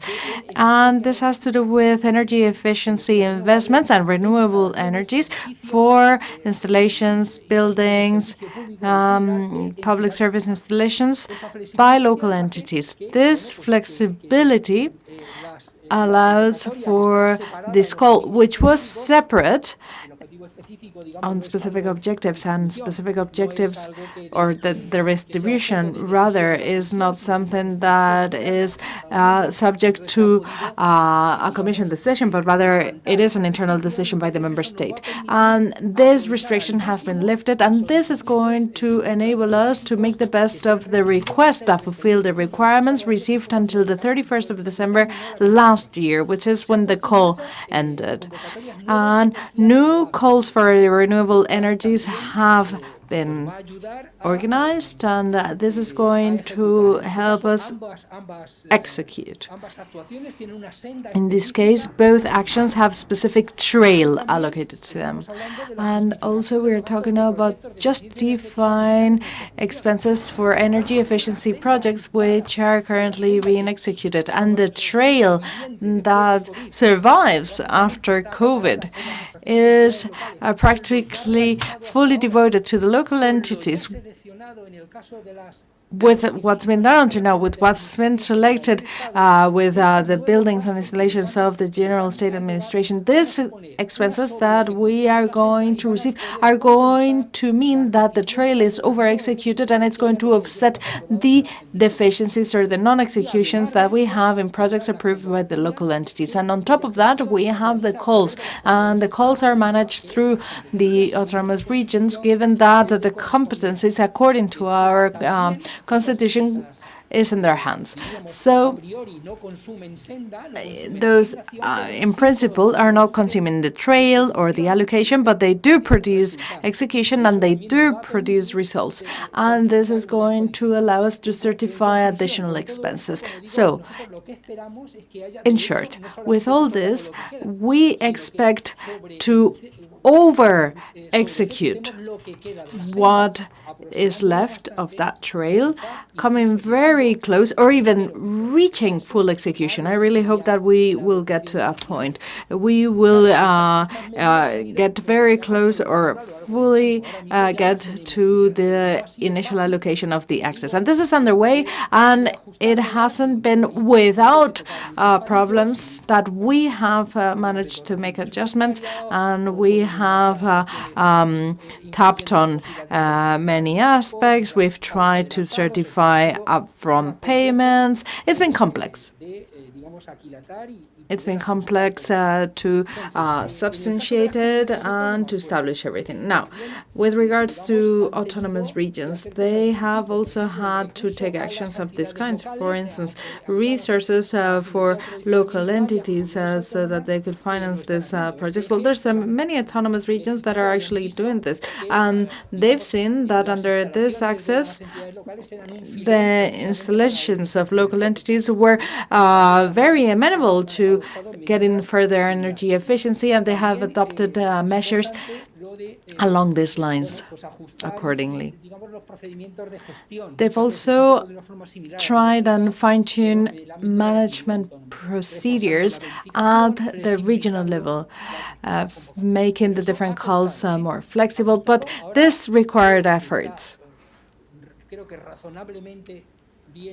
I think that currently this has been reasonably well implemented, but honestly, this has been time-consuming.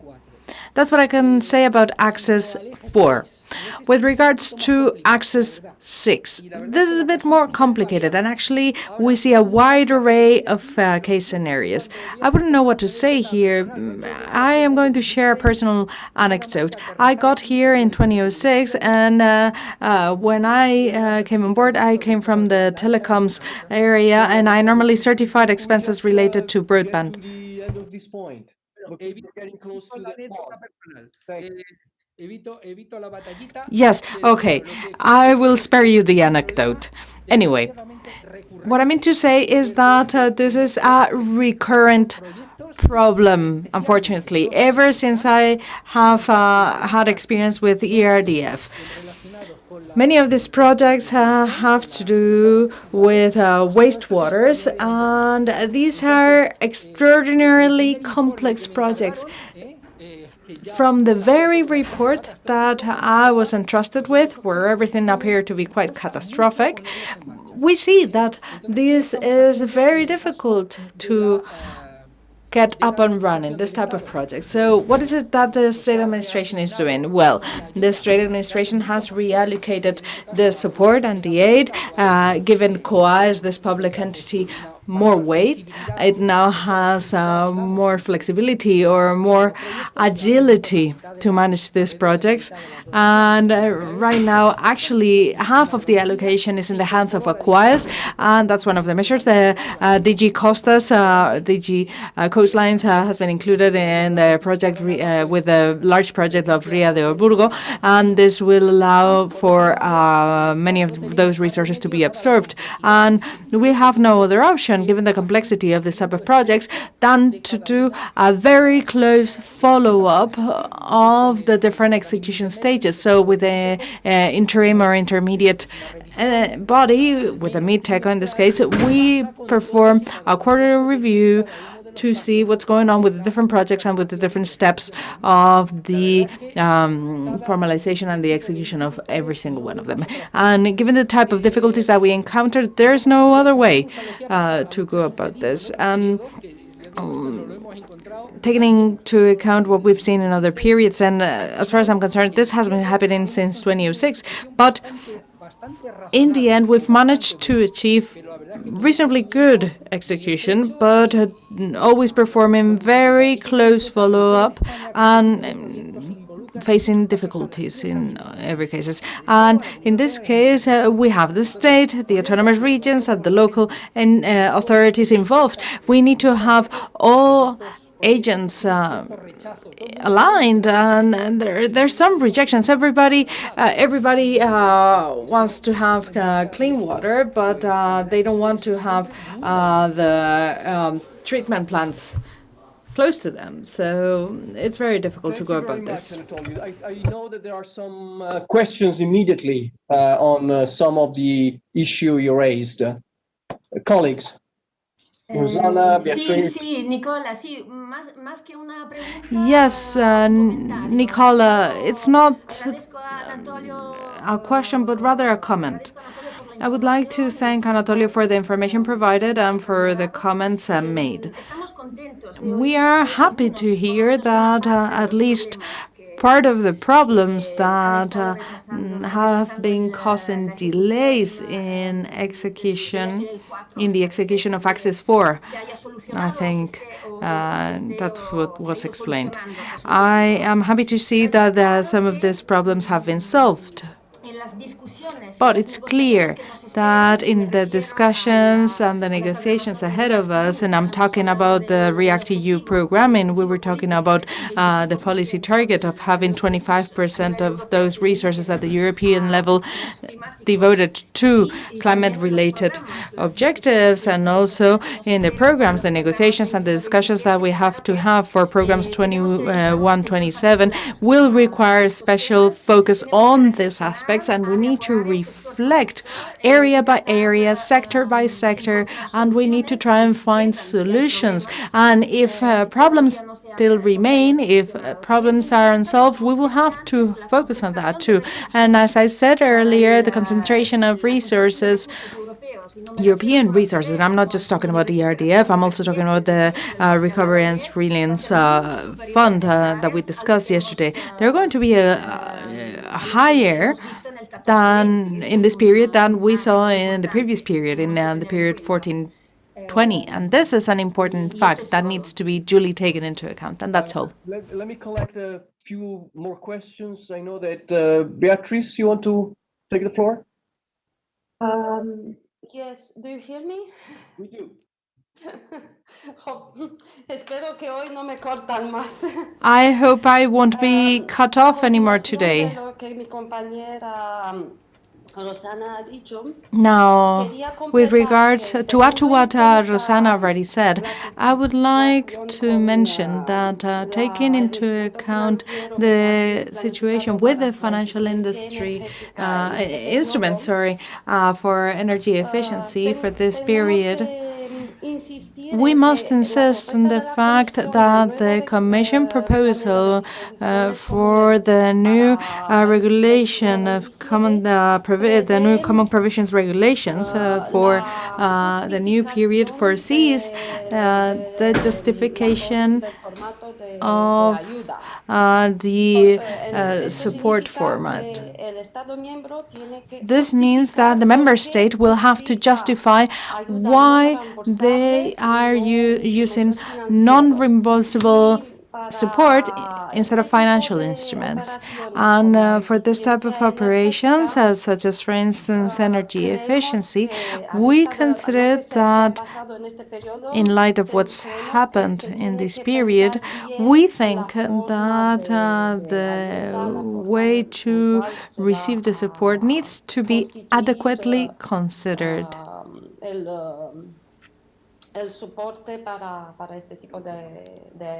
The way support will be perceived for this type of activities and operations requires adequate consideration. I don't know if I made myself clear. No, what I mean to say. It is clear. And of course, we need to reconsider this. Every time we approach a new period, we do consider this type of things. But at any rate, perhaps IDAE wants to come in on this if they want to take part of the conversation. But of course, studies have been performed to assess the possibility of using financial instruments for energy efficiency. And the results weren't very positive because the sectors that are not that well off wouldn't improve using an instrument rather than support or aid. It's quite the other way around. Where we thought that a financial instrument was going to work is where we see that support or aid is working better, especially in the business sector and the industry, fundamentally. On some other aspects, there's more to win. But in terms of execution, we are not winning, but rather losing. We're on the losing because if we try and only use financial instruments in the residential sector based on the results of that study, and actually this was done with, with a non-significant sample that I'm most acquainted with, which is my circle of friends that don't want to do any type of works in their own home. So I don't think think the results would be positive. There would be very little absorption. We could discuss this further, but I don't think that would improve the situation. Now, thinking about improving the efficient use of resources in some sectors that are doing perhaps already well, and perhaps this would be an incentive. Of course, we can consider that, but where there are difficulties, I don't think the financial instrument is that useful. I don't know if IDAE wants to come in, if they deem this appropriate. Any other comments before we close this part and we break?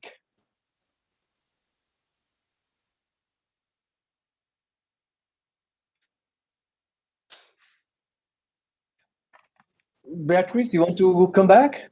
¿Se me oye? Can you hear me? Ah, Yes. mi ordenador es de nuevo bloqueado. I'm sorry, my computer is blocked when I try to take the floor. Well, what I meant to say is that we're not just insisting on using financial instruments or not. What I meant to say is that the support, the aid needs to be adequately planned, and I'm afraid we lost Beatriz. I'm afraid we lost her. Sorry. I think she completed the argument, so that's fine. Okay, she completed the argument. Okay. Any other comments? Sí. Bueno, veo por ahí a Miguel Ángel Muñoz de Yes, I IDAE, think que creo Miguel que- Ángel Muñoz from IDAE and then we wants close to come in. this first part of the morning. Sí, Yeah. y vale, y entonces después cerraremos esta sección de la mañana. Adelante, Miguel Ángel. Sí, ¿se me oye? Sí. Hola. Can you hear me? Buenos días. Me presento, soy Yes, Miguel good Ángel morning. Muñoz de- I'm Miguel Ángel Muñoz. responsable de I am coordinación y gestión the de head ayudas of del IDAE. coordination and support management of IDAE. Sí. Yes. You can speak. Sí, sí. ¿Puedo hablar? Sí, se te Yes, oye bien. yes, we can hear Vale, you well. gracias. We can hear you well. Thank you.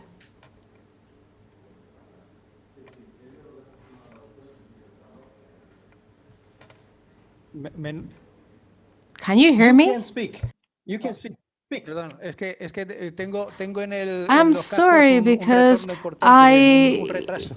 I have a significant delay on my headsets and I hear myself. And anyway, just to go back to what Aclarar lo que estaba comentando Anatolio was saying. Explicar que I would like to explain that the IDAE performed an ex-ante assessment study on the implementation of financial instruments, and the reality was very complicated.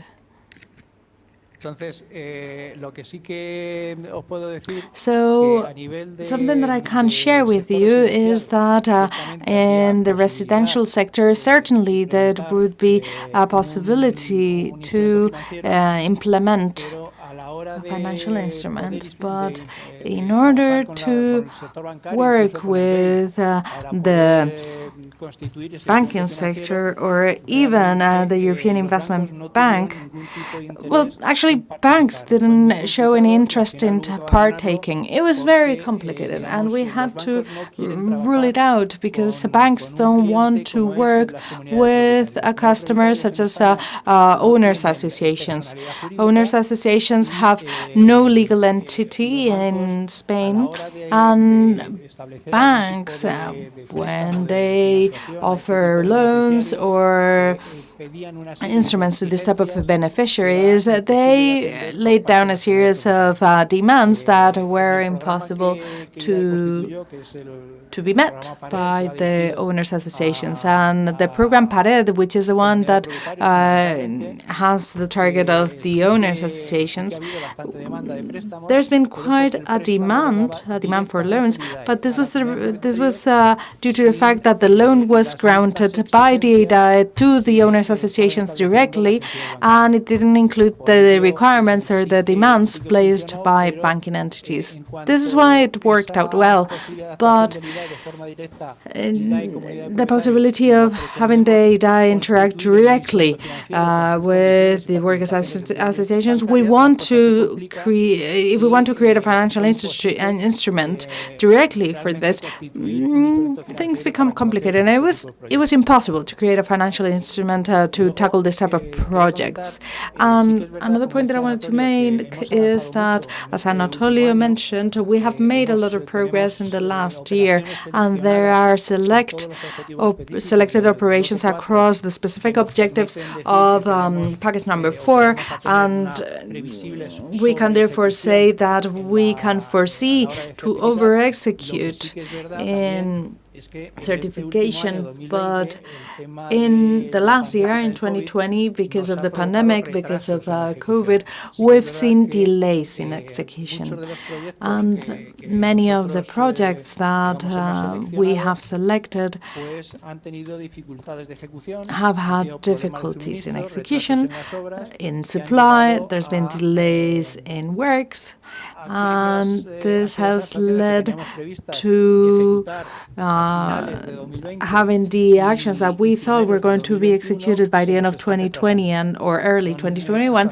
Well, all these are being delayed. Their execution is underway, and all these actions are going to be finally certified, but they are going beyond the 2020 period, and possibly this will be by the end of 2021, 2022, and 2023.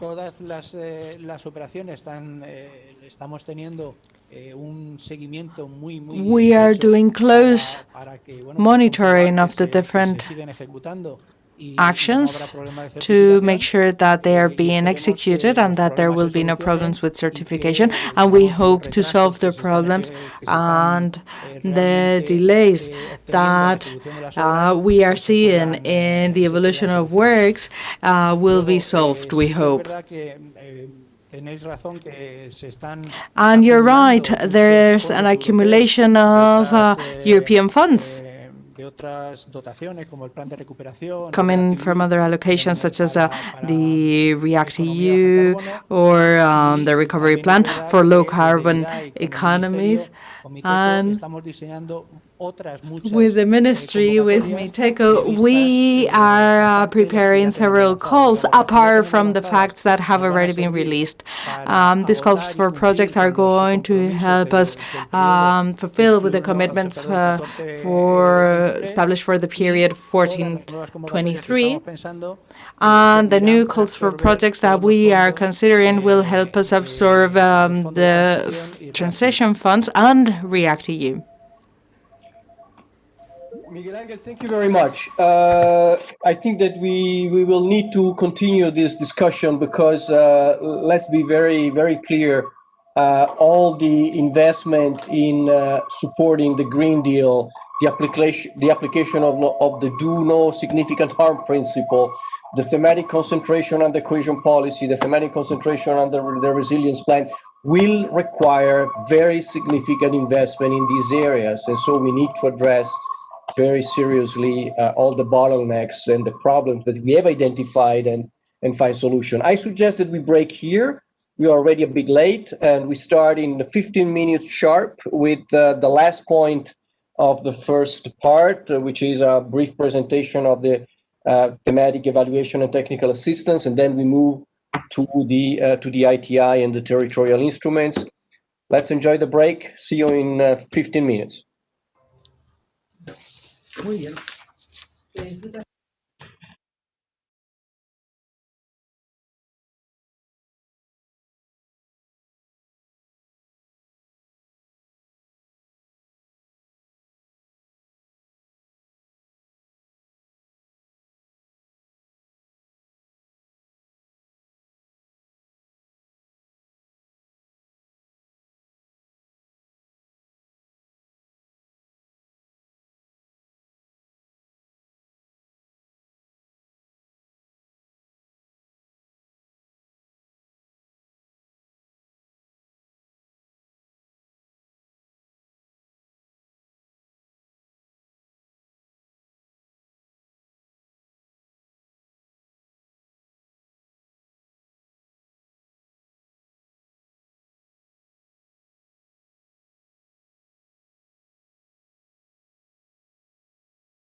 All right, ladies and gentlemen, welcome back. I hope everybody is back online. I would like to start without much further ado because we already accumulated a 15 minutes delay, and I would like to end this meeting at 1 o'clock. I don't know if everybody is back, and Paula, Esperanza, and Well, Anatolio are they back? well, we start. Um,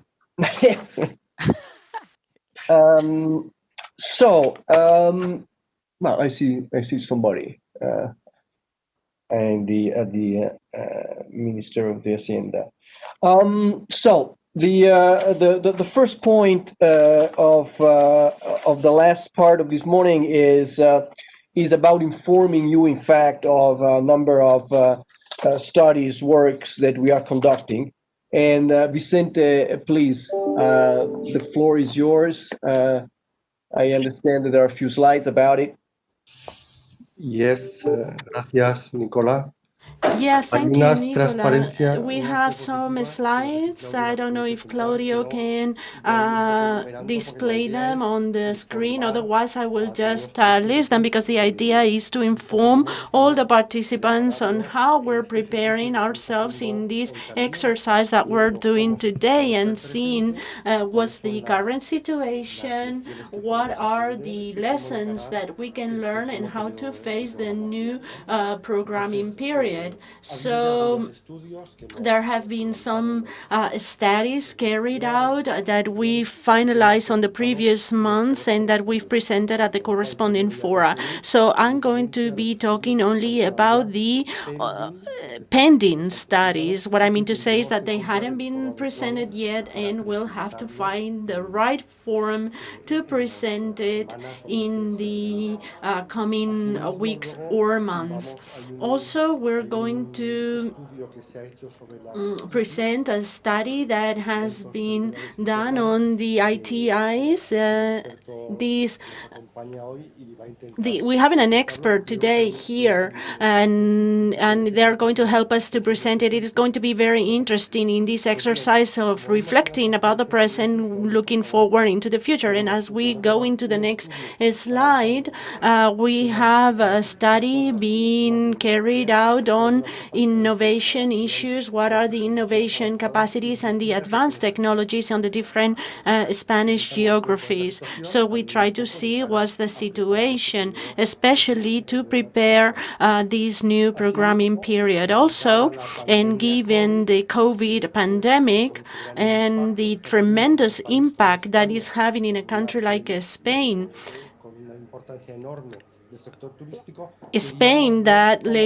that relies on the tourist sector, and we want to see how is it impacting us and what can we do with our funds in order to help the tourist sector with the funds that we have to relieve the COVID-19 sector affected companies. But this is something that we will present in the future, seeing how can we face this situation. And as to the next ones, Claudia, if you can go into the next slides, we already have an ongoing or a practically finished study. We just need to present it that explain how we're using the funds and how the funds can be used in this energy transition period that it is so fashionable, and it will continue on being fashionable in the future in order to do a just and clean transition, energy transition in Spain. And also the study that it is important in this context, our adaptation to climate change, risk prevention and resilience to natural catastrophes happening in Spain, and how the ARDF 21-27 programs can help us in this context. All of these studies are about to be finalized, and they're in very advanced stages, and we will present it in the right fora.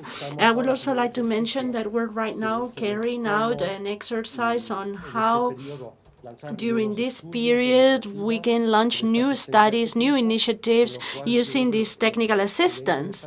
What could be interesting, or what will be interesting, it is to talk to the management authorities or the competent authorities to see what we are proposing as initiatives are of your likes or appropriates for you, or if you want to complement. And this is a dialogue that we are proposing for the coming weeks. And also, we wanted to mention the fact that many regional authorities, national authorities are in contact with JASPERS, because JASPERS was concentrated in this participation and help on large projects. But now, and for the next programming period, these can help us in the preparation of a broad variety of products and helping us in the implementation of the funds. And we're having discussions both with JASPERS as well as with national and regional authorities in Spain to give this JASPERS approach a more programming approach that will help us to feel more comfortable in that we can using our instruments in a better way, and also mentioning the existence of these technical support that it is financed by DG Reform. And it's already been mentioned in the Just Transition Fund, they're preparing a Just Transition Plan financed by DG Reform in Spain, and in that scope we are proposing also other initiatives that could help us to carry out all of these reforms, and we have to keep our eyes open to this activity of DG Reform. And I'll leave it here, giving you this idea of different studies and initiatives that we have on the table, and we can tackle or go into the next points. Thank you. Thank you very much. I don't know whether there are any comments at this stage on these works that are ongoing. My only point here is that all these things are done to feed into the reflection on the next program, and so we need to work together in ensuring that all this material is used and help us to improve, to refine, and to understand what possible solutions there are to existing problems. Any particular comments at this point on what Vicente just presented?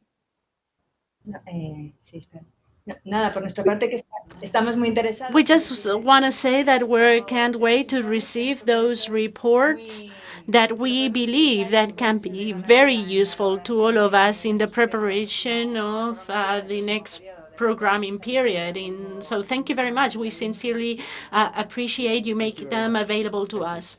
I then suggest that we move to the last point of our agenda, which is a very dense one, and which is to the one concerning the territorial instrument, the urban development strategies, and the ITIs. Valentina will introduce the topic. Then I'm sorry, you want to react, and then we will have a dedicated presentation of important work that has been done on the functioning of the ITI by the expert that conducted this work. So Valentina, I think you start. The floor is yours.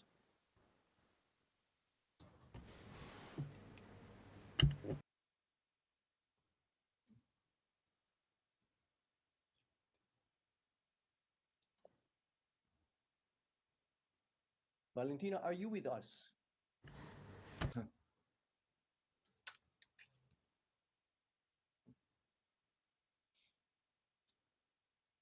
She's connected, and theoretically she has a camera on, but we don't see her. No, I see a low bandwidth problem. Valentina, I am speaking. She's speaking, and we don't hear you. We don't hear her. No. Is there anybody that can take over in the meantime? I think Vicente can. I can do it, Yeah. Okay, Nicola. Vicente, please start and let's see if Valentina can connect. Vicente. Bueno, como ha dicho Nicola, el interés de As Nicola was saying, the purpose of this presentation is, and this is the objective of today, is to evaluate the current situation, what has happened in the period 2014-2020 in the different areas that we think are the most important, or as Anatolio said, the ones that encounter more difficulties, so that we can extract some lessons that can help us to prepare the programs that we will have to prepare for the new programming period 2021-2027. So one of the areas in which we've been able to cover are all the ITIs that were considered for urban development or for broader areas and that have been deployed throughout this period. And if we go to the next transparency, we see how in urban development,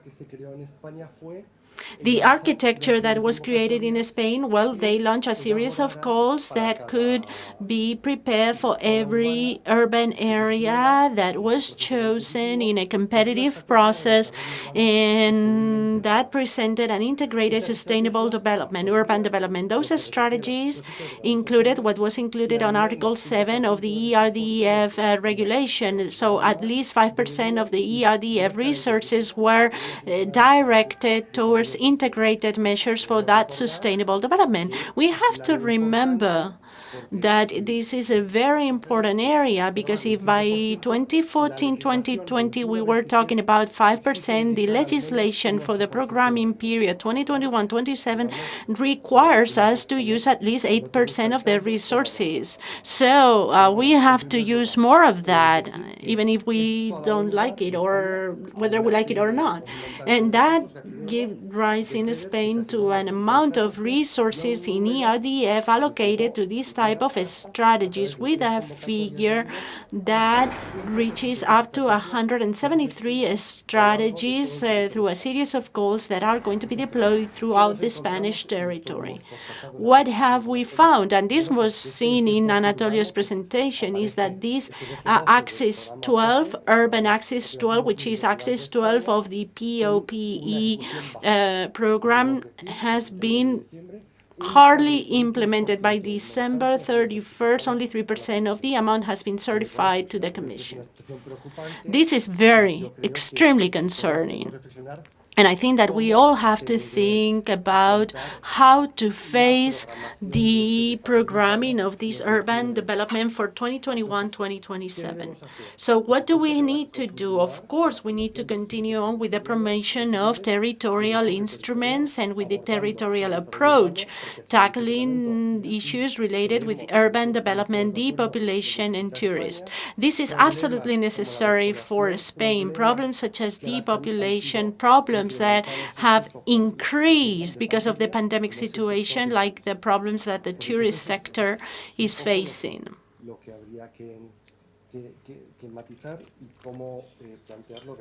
So that needs to be considered, and we have to see how we do it for the coming period.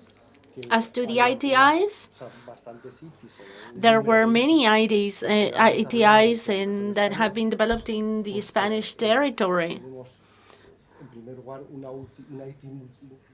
First of all, we have a multi-fund ITI made up by POPE as well as for the regional operating programs. This is the blue ITI.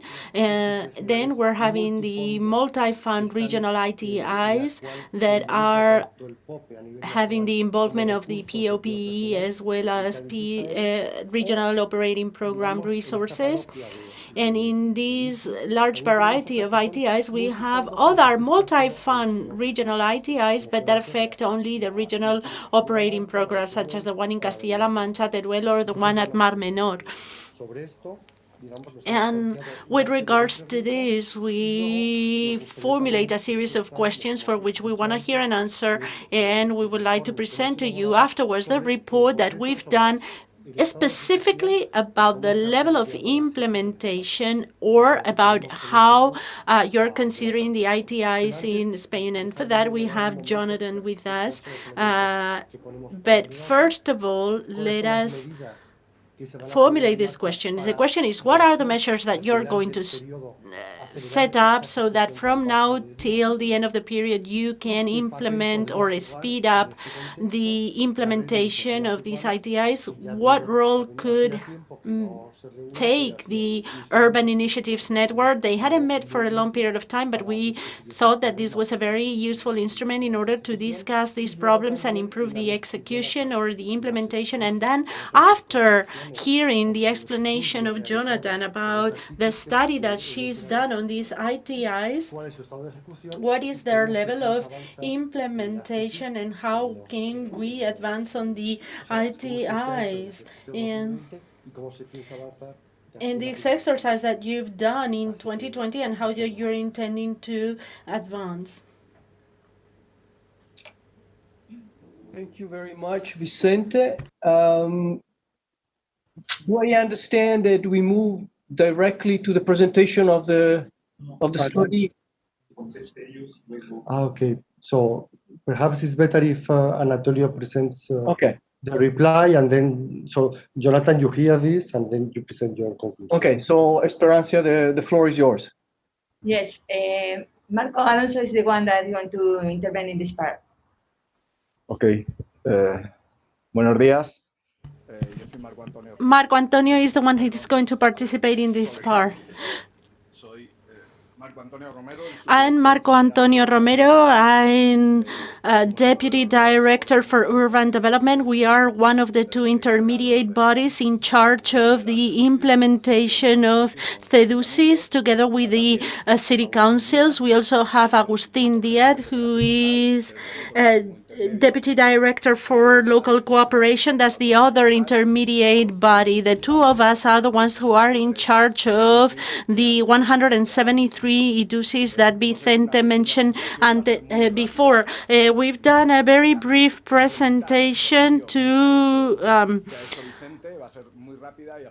react to Vicente's intervention. This is going to be really fast, then we'll answer the questions and we'll analyze whatever is necessary. Agustín will take the floor and then I will conclude. Yes, good morning. First of all, we have to say that, as Marco was saying, it's two intermediate bodies that are participating in the Axis 12 of the multi-regional operating program in Spain. The strategies were chosen through 3 calls, out of which the strategies that are developed in areas with a population with less than 100,000 inhabitants are managed by city councils. My apologies, we're having some problems with the reception of the sound.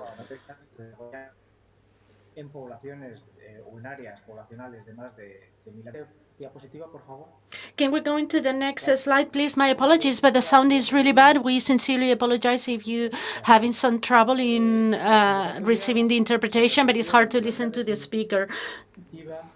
The calls were solved in a definitive way by the ministry by the end of 2016. The second call was by mid-2017, and the third one was in 2018.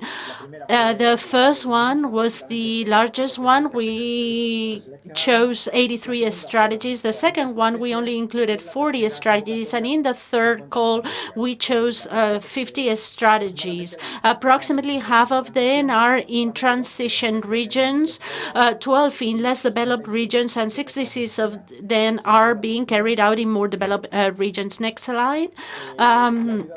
The total amount that is being managed right now at around 1.3 billion euros for Axis 12, and the next 50 ones are in Axis 13. A total amount in ERDF grant for urban development through this type of strategies of 1.9 billion euros. Next slide. One of the peculiarities of this programming period with regards to urban development is the one that has to do with how we choose this type of operations. Intermediate bodies are the ones who verify the conformity of these operations, but urban authorities presenting the strategy also play a role in here. My apologies, we cannot hear. My apologies, we couldn't hear what the gentleman said, but they said that there was an allocation process and they have a handbook in order to do it. This designation or allocation process was carried out by all the urban authorities. The process of this call ended by the beginning of 2018. In the second call, did so in the last quarter of 2018. And in the third call, this process was developed throughout the whole 2019, and in some specific cases, it was extended until 2020. Next slide, please.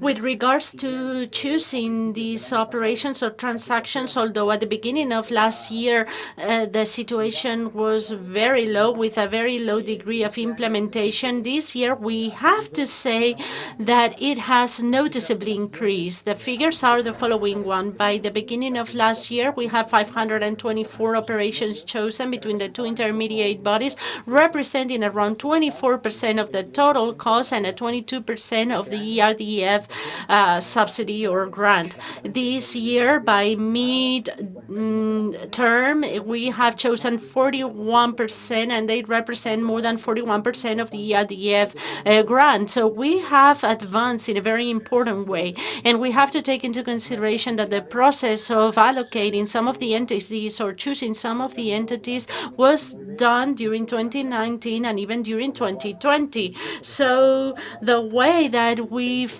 promoted this in 2020 has been extremely relevant. And with this, I give the floor to Marco, who will talk about level of implementation. Yeah, if we continue with the next slide, Claudia, if you don't mind.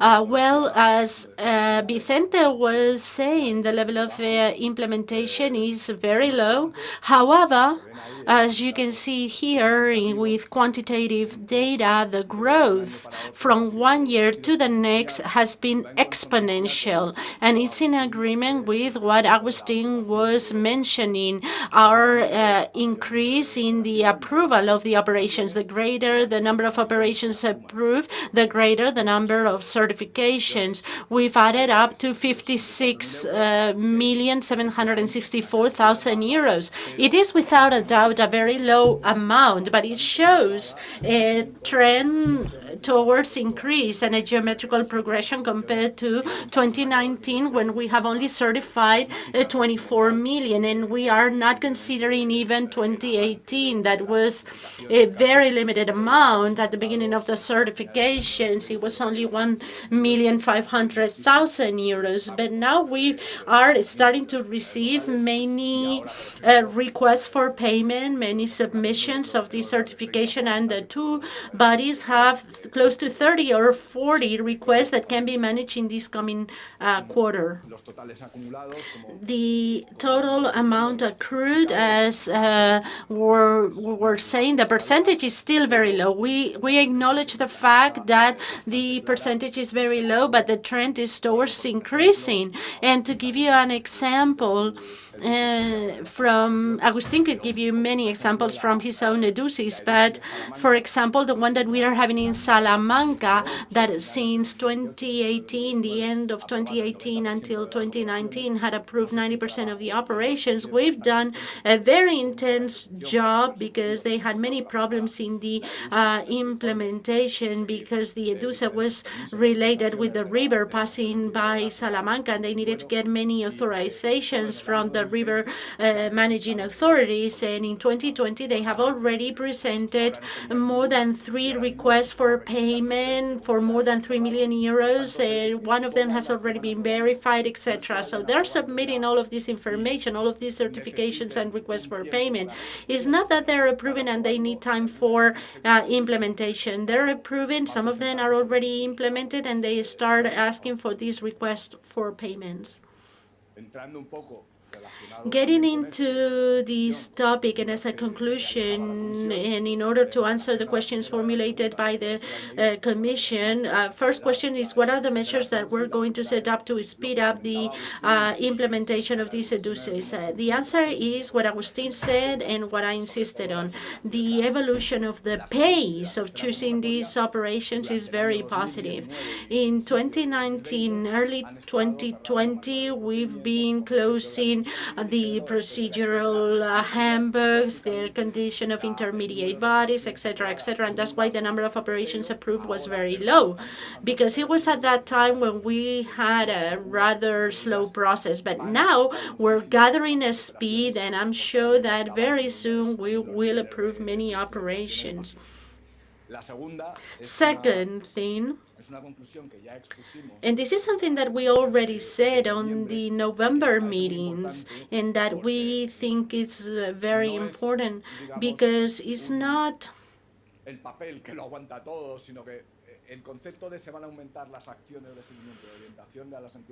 just saying for the mere sake of saying, but the increase of the actions in this third call is promoted by a series of actions that are going to be carried out by the two intermediate bodies. Right now, through the Management Authority, we are preparing a plan for 2021, for the first half of 2021, and with this plan that shows us the forecast of implementation, our idea is to get in contact directly, as we did in the past, but even more intensely now, with the local entities, the EDUCES that have a high degree of approval of operations but low level of implementation, so that we can find out what are the internal problems that they're facing in the implementation of these EDUCES, and to see how can we help them. On the other hand, we will also get in contact with the ones that are not choosing that many EDUCES. What are the problems? What are the problems that they're having to choose the best one and to choose them for the admissibility that we do by the two intermediate bodies, and those who have the ones that are reaching speed cruise like Murcia or Baza, so that we can help them to finish and complete the level of execution as fast as possible.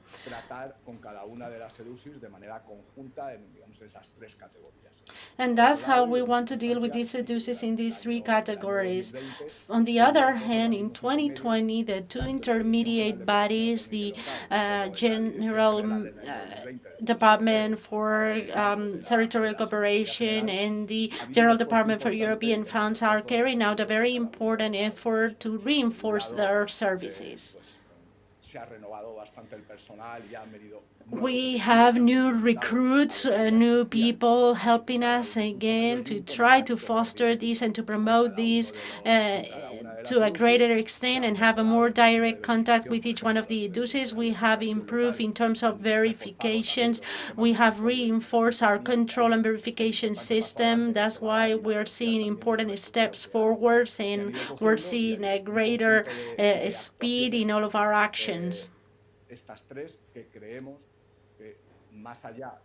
And I think these three actions allows us to say that we're going to increase the speed, and we're going to be able to promote these type of things in 2021 and in 2022. Finally, this is the last slide, Claudia. This is the other question asked by the Commission as to the role that could be played by the Network for Urban Initiatives and when to organize the next meeting. From the General Department of European Funds, we understand that this Network of Urban Initiatives is the right forum to tackle this. And as Vicenta was saying, this has proven to be so, not only through the plenary sessions, but through the different task forces that were organized since the creation of the network. They helped us to create indicators, determine indicators, and other types of actions. Of course, also, we consider three possible situations. On one hand, And mainly for the period 2021-2027, urban development, as you can imagine, has to be closely linked to the Spanish urban agenda. There are going to be some actions included in this urban agenda that can be financed with this urban axis and can be dealt with this urban axis. We have a working force with the Ministry of Transportation, Mobility and Urban Agenda to see how can, for the future,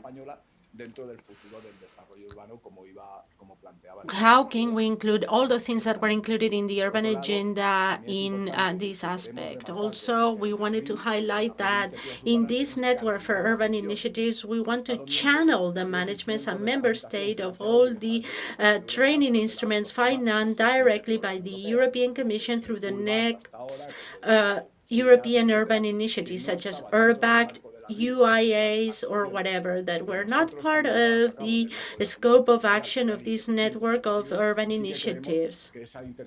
And we think that this interaction and these synergies that can be achieved between URBAC, UIAs, EDUCI, and what we're going to do in the period 2021-2027, these synergies can be good, and we think that this should be channeled by the Urban Initiatives Network. And as to the next plenary session or the next meeting that we can have of this network for urban initiatives, my idea was to do it at the beginning of February.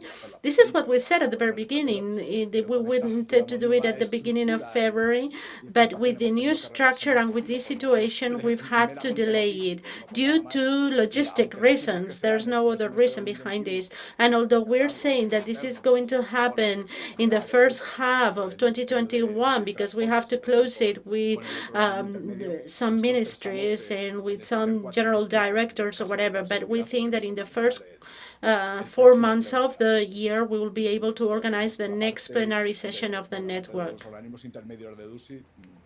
And that's all that we wanted to say. Thank you. Vicente, I saw your hand. Yes, I raised physically my hand. Okay, muchas gracias, Marcos, por la explicación. Yes, thank you very much, Marcos, for your explanations. The last point that you made about the network for urban initiatives is something that is actually urgent. We can agree on the fact that the sooner that is put together, the better. The sooner, the better. There has been progress in execution, but the gap's still huge. And the sooner we can get to know how to approach this, the better.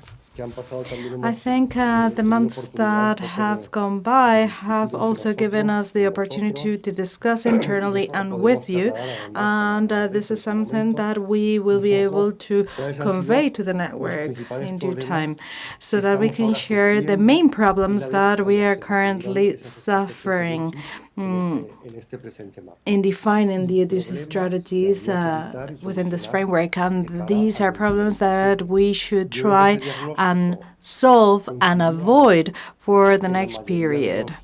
And I think we did agree, there was a concurrence between the ministry and ourselves on the main points, but perhaps this is something that should be also escalated to the rest of stakeholders for the sake of the future. And I think on the one hand, there is a diagnosis that is quite advanced. And on the other hand, we should also discuss what we're going to be doing with accesses 12 and 13 of Pope, because what is it that's going to happen from now until 2023? Is the support going to be absorbed, or what would be the B plan? Those are the two lines of action that are most pressing right now with regards to the EDUCIs. Thank you very much. What I suggest to have all the elements and then to have our discussion is now to give the floor to Jonathan to present the results of the study, half an hour, something like that, so that then we can bring together all the different elements and have a conversation on all this point. I tend to agree with you, Vicente, that I'm slightly worried about these instruments. Jonathan. Thank you very much, Nicola. Thank you very much, and good morning, everybody. I imagine my presentation is now going to be shared. Can we see the slides, Claudia?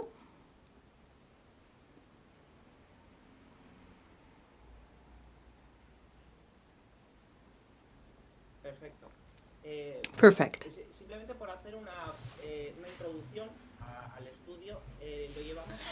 By way of introduction to the study, let us mention that this was performed over 2019, and basically we focused on determining what the starting point was and what the new instrument, the ETIs, meant in terms of initial preparation, the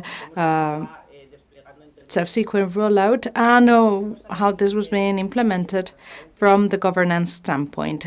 Moving on to the next slide, and yet another one. Perfect. With regards to the general objectives, well, the idea underlying this was that this was a novel instrument for the period 14-20. In 2019, we wanted to get an overall idea of the relevance that ITIs have had in the case of Spain, and also to analyze the contribution made by the instrument to comply with the objectives for territorial development that there was in the association agreement. With regards to specific objectives, how did we structure this study? Per se. First, we put together an inventory of ITIs, and basically what we did was to characterize the process, not just the instrument itself, but also the underlying strategy. On the other hand, we also wanted to assess the preparation process, and basically we focused here on how the initial definition of strategies had been focused, and subsequently, we wanted to see how this instrument was being rolled out from the operational standpoint, how the different lists of operations included in the strategy and that IT had to roll out in different areas as an objective. So we drew lesson learned, strong points, improvement points, and on the basis of this, we prepared a process scheme structured so that this could be a support for future exercises and to determine how to introduce improvements. And also linked to this, there's a series of recommendations for the ITIs that had been used and that we indeed analyzed. Moving on.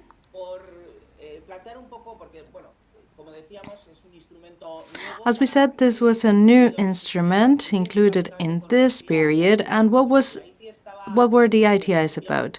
Well, the definition in the regulations was quite open. Actually, what appears with regard to this instrument appears in Article 36 of the CPR, and it's summarized here.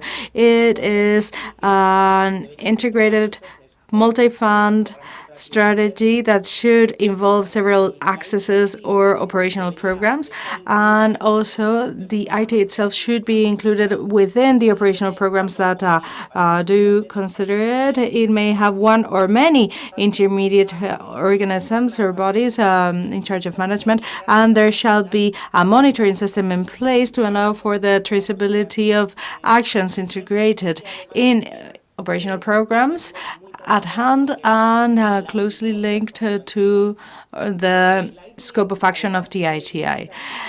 In addition to Article 36 included in the Common Provisions Regulation, obviously it also appears in the ERDF, the Social Fund, and the cross-border cooperation regulations. And also a series of guidelines were defined by virtue of this instrument that detailed what this was about and provided a roadmap for the entities that intended to have an ITI strategy implemented in the region. And next slide. In summary, or specifically talking about the guidelines that develop the ITI instrument, we need to see what the basic elements are. some of them have already been pointed out, is a channeling mechanism for the operational programs. And the geographical sphere of action is any subnational level. Here we had several options, but this also had to happen at the subnational level. We will see that there are some cases at the European level that have administrative limitations. Some are functional territories that can share administrative delimitation. There are some other cases that, because of the functionality of their territory, does share areas shared by the different territories. But this is an initiative that includes several accesses and several operational programs. Initially, the resources come from the ERDF, the Social Fund, or the Cohesion Funds, but can be complemented through due justification with the ERDF, the FEMPA sources, or the Maritime Fund resources. What are the type of support that this offers? Subsidies, reimbursable aid, financial instrument. It depends on the different programs that the instrument is linked to. And of course, this is a voluntary tool. It's not mandatory to use this tool, and it, of course, always responds to its relevance. Using it responds to the relevance of this instrument in the territory. And in this sense, based on the regulation and based on the guidelines that have been established in the association agreement and in the operational programs in which operations are linked to the ITI, needs to be shown. This needs to be clearly shown. But the mechanism to apply this is relatively flexible.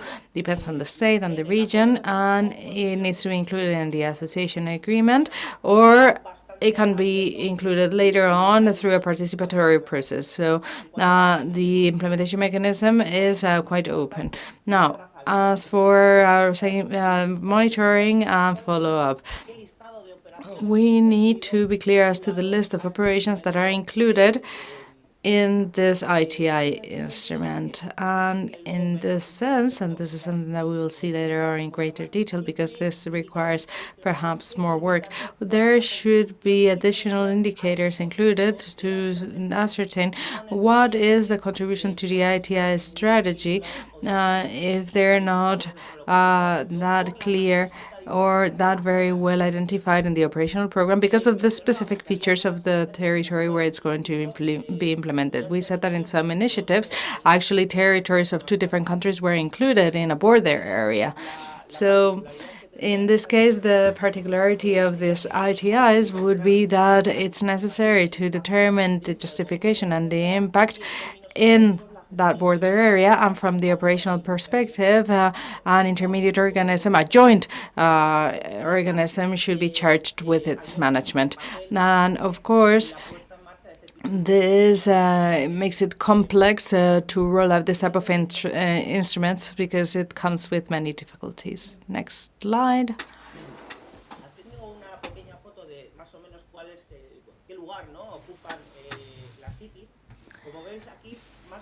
Here we have a depiction of what ITIs entail in the European territory, chapters 3 and 4 of the CPR. In Spain, we have 5 included in the report.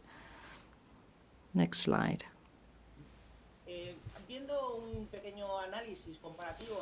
Here we have a comparative analysis that includes the 5 cases in Spain, plus all the ones that we have found, which are similar, 11% at the European level. And we see that based on the territorial application scope, the ITIs put in place in Spain had to do with the limited territorial areas, either provinces or regions. And in other European experiences, we see that they focus more on functional territories, breaking those administrative borders, the territorial administrative borders. With regards to population, in the Spanish cases, we see that the amount of population covered is greater in the Spanish case. And this endows the Spanish experience with a greater dimension or reach. This is also translated into the amount of resources linked to those strategies and those ITIs. With regards to the type of fund, we see that because of the greater dimension in the case of ITIs, Spanish ITIs, we see that the distribution is quite similar. Nonetheless, it's been supported by additional funds, and this is one of the possibilities that we mentioned could happen. And there could be complementarity with the ERDFA, and this is something that had been initially considered for this instrument. Sorry, and for the case of Spain, we see that they're markedly multi-objective. So the strategies are broader in terms of the objective and the reach that they intended to have, and this causes them to be very open to the thematic objectives of the operational programs. Next slide.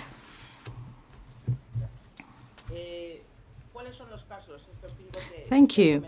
Which are the cases that we mentioned earlier on, the 5 on which we have focused our studies? We have the one of Castilla-La Mancha, which is regional, but focuses specifically on areas with specific problems, such as depopulation, and areas that have issues with rurality, rural aspects, accessibility, etc. So these are areas, specific areas in the community, but with a regional focus. In Andalusia, we have 2 ITIs. One that was up and running in the beginning, and then another one that came later. In the first case, we have the ITI of Cádiz, and then the one of Jaén. The first one focuses on a very specific type of problems that this province suffers, which is unemployment and labor market issues that are closely linked to the very deep crisis that they're suffering. In the case of Aragon, we have Teruel. Teruel has a very specific type of problems linked to this the population and to areas which are very difficult to access, which is similar to the problems that we find in Castilla-La Mancha. And then we have the ITI of Mar Menor in Murcia, which has to do with sustainability of the area, mainly. This is a main problematic aspect. These are the figures that illustrate the aid and the expense that was calculated at the time of preparing for this. But this changed substantially after COVID. Next slide. Thank you. We are not going to perform a specific analysis of the ITIs, but I think that this will be made available to you and possibly the study so that you can conduct a more in-detail analysis. We must bear in mind these 5 and their specific objectives, and we need to see the relevance that the instrument has to respond to problems specific to these areas at the sub-regional level. That means that the operational programs don't fully reflect the problems of these areas, and hereby the instrument responds to these needs to more efficiently, more efficaciously, and better tackle the problems. Next slide.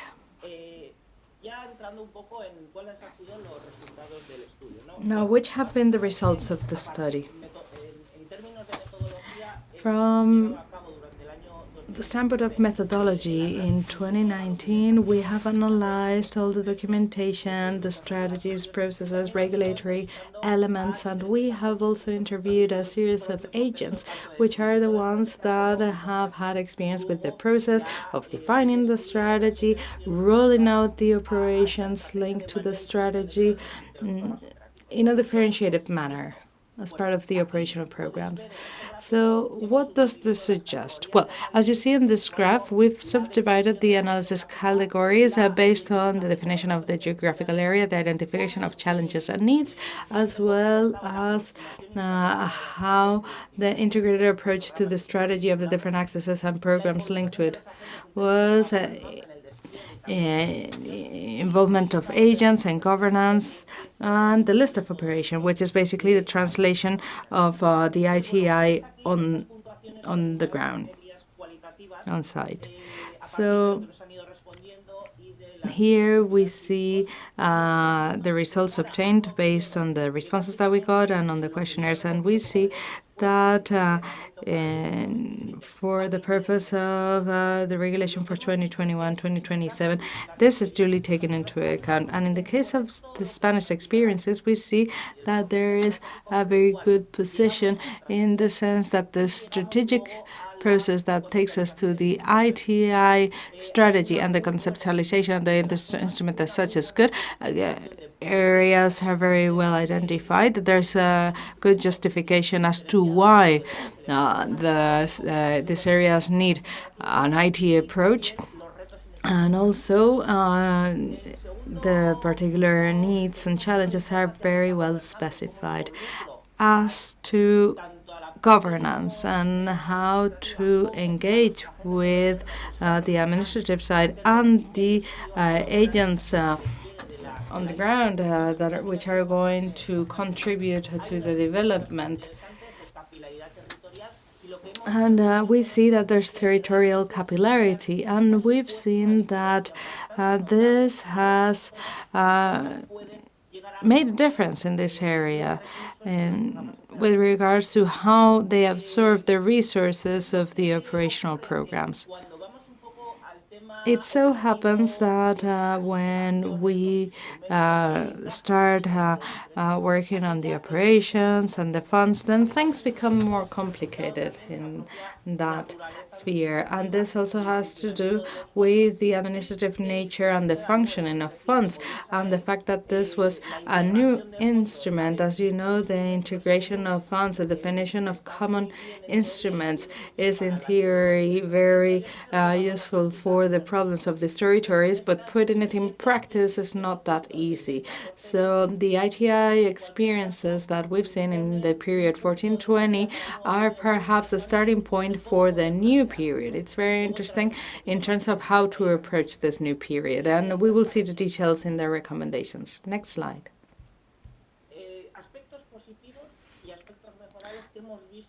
Positive aspects and points to improve that we've seen on the ground when defining and deploying these strategies. With regards to positive aspects, we've seen that indeed, apart from what we mentioned, which is that in theory this was going to be a more efficacious and efficient instrument in order to channel European funds into these areas that have a differentiated type of problems. In practice, when this has been rolled out with a set of minimum conditions that we will see in the column to the right, it's been shown that they're more efficacious and more efficient. That's to say, these areas had a lower development than the rest of the region in principle, and because of this, they have been able to try to channel funds to these areas or even multiply access to these funds. But in addition, this has been done introducing a differentiated element from the qualitative standpoint. They were very well adapted to this the specificities of these areas. Another important point is the possibility to integrate funds under one strategy that has a vision and objectives which were integrated, irrespective of whether the funds came from one fund or another. This is something that has been translated into the strategy adequately. This has to do with the definition of challenges and objectives and the theoretical definition of what the instruments could be, even though in practice there's been some limitations, both in terms of what was allowed for each operational program, and this would apply more to the next period actually, but also with regards to how to go to funds that could feed from different funds. But this has been highly differential in what concerns the amount of funds that they have access to, because they have been able to be used to objectives that were much more customized and adapted to the needs of the area. And this has triggered interest, and this has sparked interest in the area, and it has made the agents or the actors realize that they can have access to operational programs that are normally offered to their areas. In some very small municipalities, like for instance, in the case of Castilla-La Mancha, there were areas where they thought that the possibility to access these funds were very limited. So the ITI instrument, through everything that has been rolled out, has allowed for a mindset change, and this has allowed also for them to access these programs as they have done in other areas which were perhaps better suited. So there are some other aspects that we have identified that could be subject to improvement. This is very interesting in theory, but in practice, this is very complicated and requires strong governance mechanisms. And many stakeholders need to be involved, because at the end of the day, you may have a beautiful strategy with many instruments, but if there's no permeability in the territory, if there's no one who can channel these instruments, and when we mean no one, we mean we need to have resources, we need to have hours devoted to this, so that these people who are not used to working with this dynamics become used to that. Or sorry, just to tell you, around 5 minutes left. Okay. What are the necessary conditions? Here we see that in order for the instrument to have a positive effect, political and institutional commitment is necessary. Also, we need to have people involved. We need a representation on site, because this is perhaps not its natural environment, and that means the natural environment of this industry and instrument, sorry. And this means that it's necessary to have people work on this, and we need dedicated resources and a set of territorial stakeholders. Assessments and recommendations. I'm just going to group them up for the benefit of time, but you will have access to the presentation. With regards to the preparation of the strategy, the assessment necessary is very relevant. The diagnosis and setting objectives and the commitment from the territory. This is something that has been worked on, and it's very developed. And other points that are very important is that perhaps functional territories should be considered, leaving behind the administrative delimitations. Perhaps this is something that could help us raise awareness amongst the stakeholders, and these are elements that at the end of the day were relatively developed. With regards to governance and procedures, we've seen here that good functioning is based on political will, a high level of political leadership in the administration, also some legal and some legal knowledge with regards to what it meant to launch an ITA, and then some vertical and horizontal collaboration or integration. Here we see some areas that could be subject to improvement with regards to operational implementation. because this had to be integrated with several funds, and this should make a difference compared to requests that could have been placed before. There were a series of differential criteria, instruments, or requests for this requests for progress projects should be released for this areas, and this was a good foundation, but we need to continue to work on this. And also, with regards to monitoring and improvement, it's necessary to create participative movements to improve. Also, to use KPIs so that we could trace these operations, and also work on impact. Next slide. What about the next period? Well, actually, as we mentioned at the beginning of the presentation, there aren't very big changes here. Right now, what we see in Articles 22 to 24 in the CRP contain the references to I2I, and it's very important that functional territories are taken into account. It's a multi-sectorial approach, and the multi-access, multi-fund already comprise this concept. Also, governance is very important, vertical and horizontal. This is something that requires some effort, and we need to have a bottom-up approach. And this is for actions and operations. And to wrap it up, as I said in the beginning, based on these experiences, we have created a procedure map. This is something that you can find in the study, and you can have access to the different tasks separately. And in a way, what we do here is to first tap on the agents to see what justification there could be in specific areas. Then there's a second phase where it can be developed, and the strategy is specified under the instrument.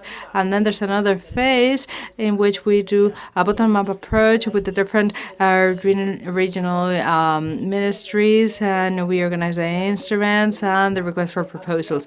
And we think of the day-to-day. This would be the broader part of the programming period. And in parallel, there is monitoring and assessment, and we should try and achieve traceability of the actions under the operational programs under the ITI, so that this can indeed be a useful mechanism to improve those instruments. The new points in the instrument and the difficulty in integrating funds makes the possibility to improve the instrument based on trial and error even more relevant and interesting. And that is the end of my presentation. These are, in short, the ideas behind the study. A study which, as we mentioned, is much broader, and you can have access to the document, if you will. Jonathan, thank you very much. Muchas gracias. Plenty of things to discuss. I don't know whether, Esperanza, you want to comment already? First feedback? Or otherwise, we open the discussion and ask people to intervene. Please. Hola, hello, this is Rocío Frutos. He estado escuchando. Hello, I've been listening to the interventions. Everything was really interesting. I just wanted to mention with regards to the study that you've done on the ITIs. Well, first of all, thanking you for doing that. We had already been able to analyze it. I think it's very interesting, and we need to highlight all the political elements that you've pointed out that without a doubt are relevant and that need to be highlighted. And you have presented some rooms for improvements that are very interesting to us. Knowing that these instruments can be used by the member states, both in the 14-20 period as well as for the 21-27 period, knowing that we have all those possibilities, well, this is very useful information for us in order to make whatever decision needs to be taken. Thank you. Nothing else Thank you to very add. much. I would suggest whoever wants to intervene, just maybe Caroline on our side, first comments, reflection on particularly in view of the closure of the present and the preparation of the future.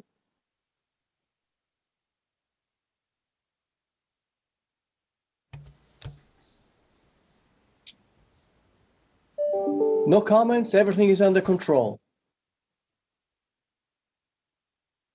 Nicola, I think we skipped a point on the execution of the ITIs. I don't know if you consider it interesting to come over it again. Look, I think if it's possible to do it in 10 minutes, yes, because we really need to, I would like to get a sense, and maybe we can, you Spain, I mean, reply and take some of those points in the debate rather than going through a long presentation, but I leave it a bit up to our Spanish colleagues there. Well, the idea we had is to give the floor to the different autonomous communities taking part in the ITIs, and maybe they can then add their point of view on not only the execution, but also on the study that you presented. Yes, we can do it, but the important thing I think is to ensure that everybody stays really within few minutes, comments and focus on essential, because we are getting to the end of the meeting, so it is just a question of time management. Who wants to start? It would be Ángeles Bule who is going to take the floor now for this part. Nines, when you want. Hola, buenos días.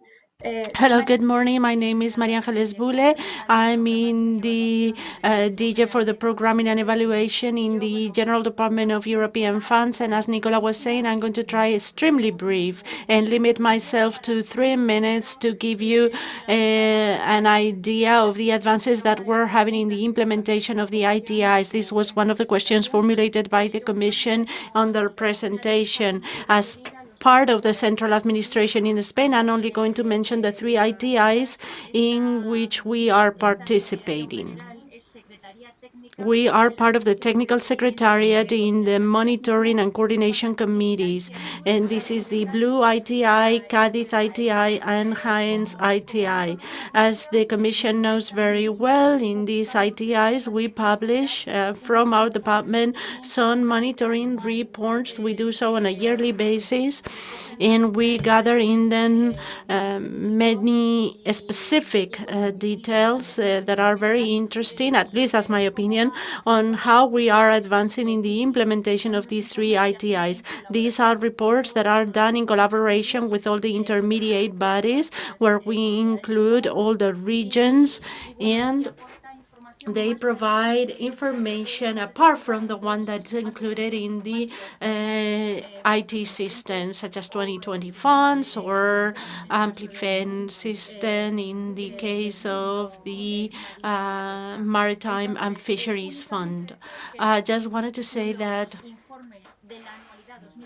the reports for the year 2020 are about to be entered and to be released. We will do so during this first half of the year, so I'm only briefly mention the implementation data that we have by the end of 2019. Those are the latest reports published on our website.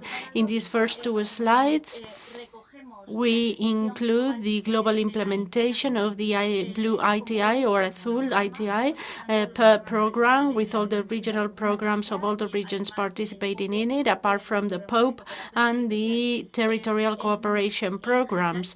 In general terms, we have a commitment of expenditure of 2.8 billion euros. As you can see, we exceed the forecast that we initially have for this ITI.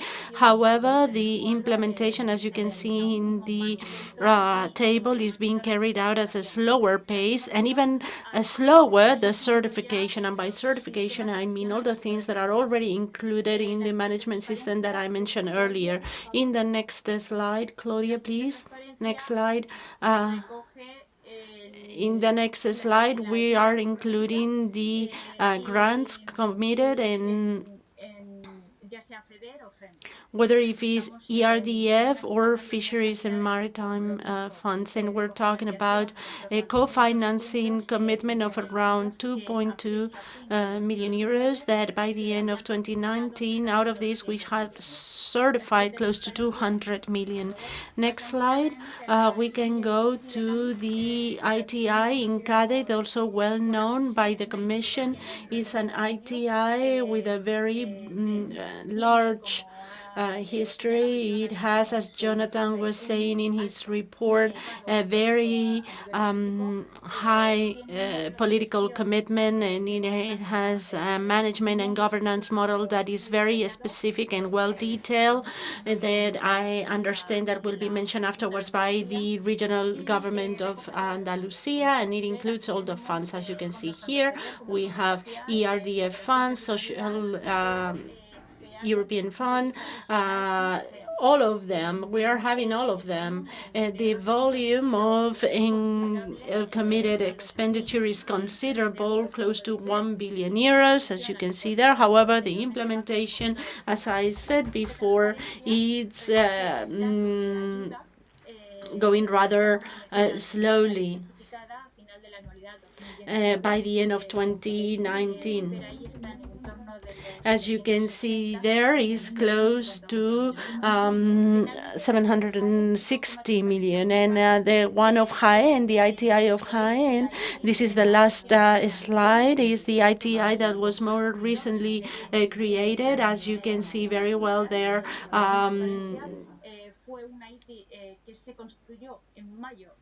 this was done in May, or created in May 2018. Therefore, the implementation hasn't have a very broad period.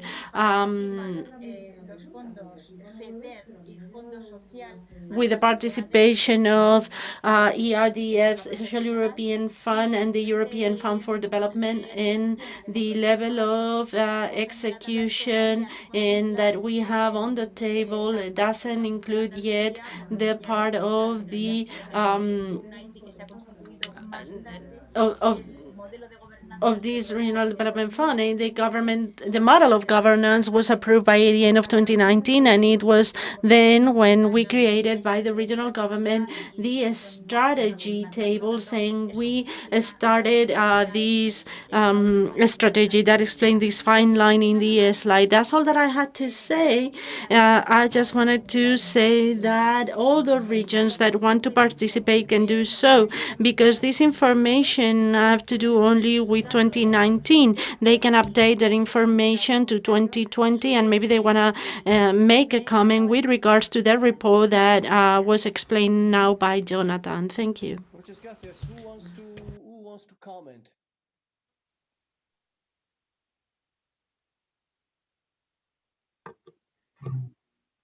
Hola. Hola. Sí, hola, sí. Hello. Bueno, yo creo que estamos Well, I think that we're about to end, aren't we? This is practically the last item within the agenda. Anatolio, your camera is turned off. Your video's signal is totally lost. Can you turn on your camera?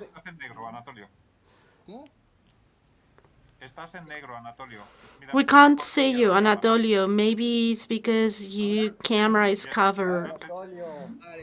The same white beard. That's good. realmente yo quería simplemente que no se nos olvidara. Quizá a lo mejor Just wanted to make sure that we don't forget. Maybe this might sound stupid to all of you, but I didn't want it to end without thanking Claudio for the role that they've played in organizing this meeting. He's always been on the backstage, but he's done a wonderful job organizing the technical, the logistical part, and moderating these days. And I didn't want to forget thanking Claudio and all the people behind him. I don't know who they are, but I'm sure that more people have helped us organize this, and I think it is very important to thank them. But even more so because Claudio, yesterday and today, is on vacation.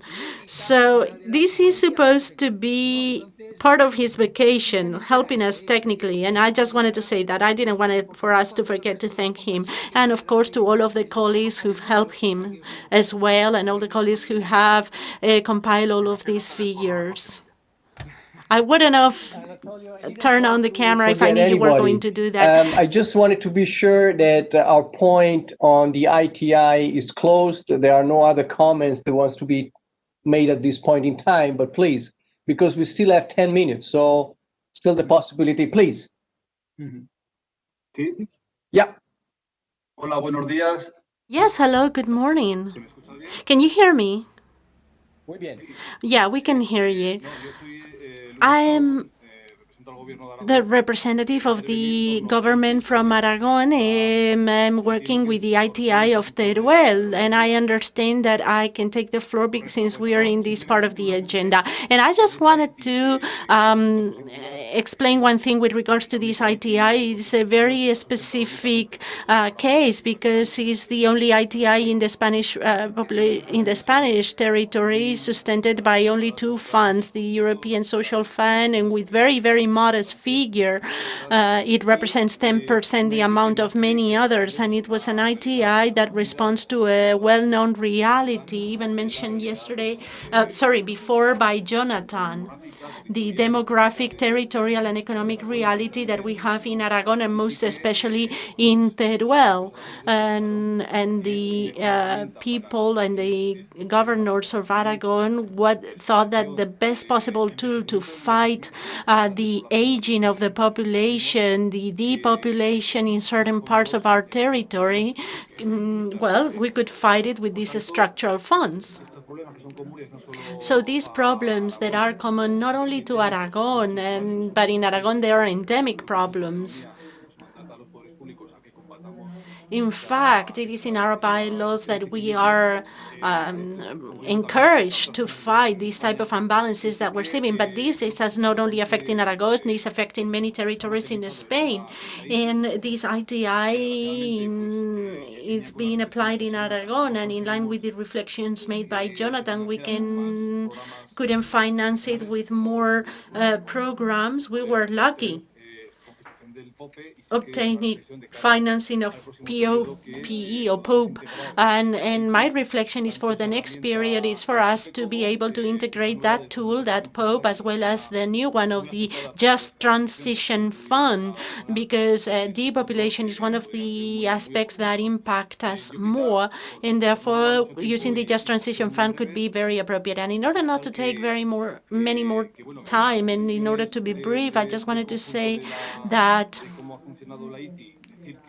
in the report that you've done on how the ITI was working, I wanted to say that in order to make these ITIs effective and in line with what Jonathan was saying, we need to achieve a greater adaptation of the actions to the circumstances that motivated the ITI, in this case, the aging of the population, and say that Teruel is an area or a region or province that it is punished by statistics in a double way. It's in one hand in Aragon that by a few tenths, it's exceeding the average of the EU, and therefore we are categorized as developed province, but also we have a very low population density, but not as a province. We don't get that limit of 8 inhabitants that it has been established by the European Commission. So unfortunately, we're in the middle of everything. We do not get to pass these bars, and in the future, we wish we could consider for this to be an efficient ITI. And to be able to integrate more funds, we need to get more flexibility in the co-financing rate and in the eligibility of the action so that it becomes truly efficacious. That was all that I wanted to say. Thank you very much for giving me the floor. Thank you very much to you for this short presentation and comment. Very, very important. Ladies and gentlemen, yeah, please. I see Alvaro Romero. Yeah, and then Miriam, and then we close it. Okay. Vale, de acuerdo. Habíamos pedido intervenir en este We punto de la ITI. wanted to get the floor at this point of the ITI as participants of the Azul or Blue ITI, and we just wanted to indicate that in the current version of the operating program, the financial allocation for the ITI after the modifications carried out because of the COVID has left in 950,000 euros of ERDF support.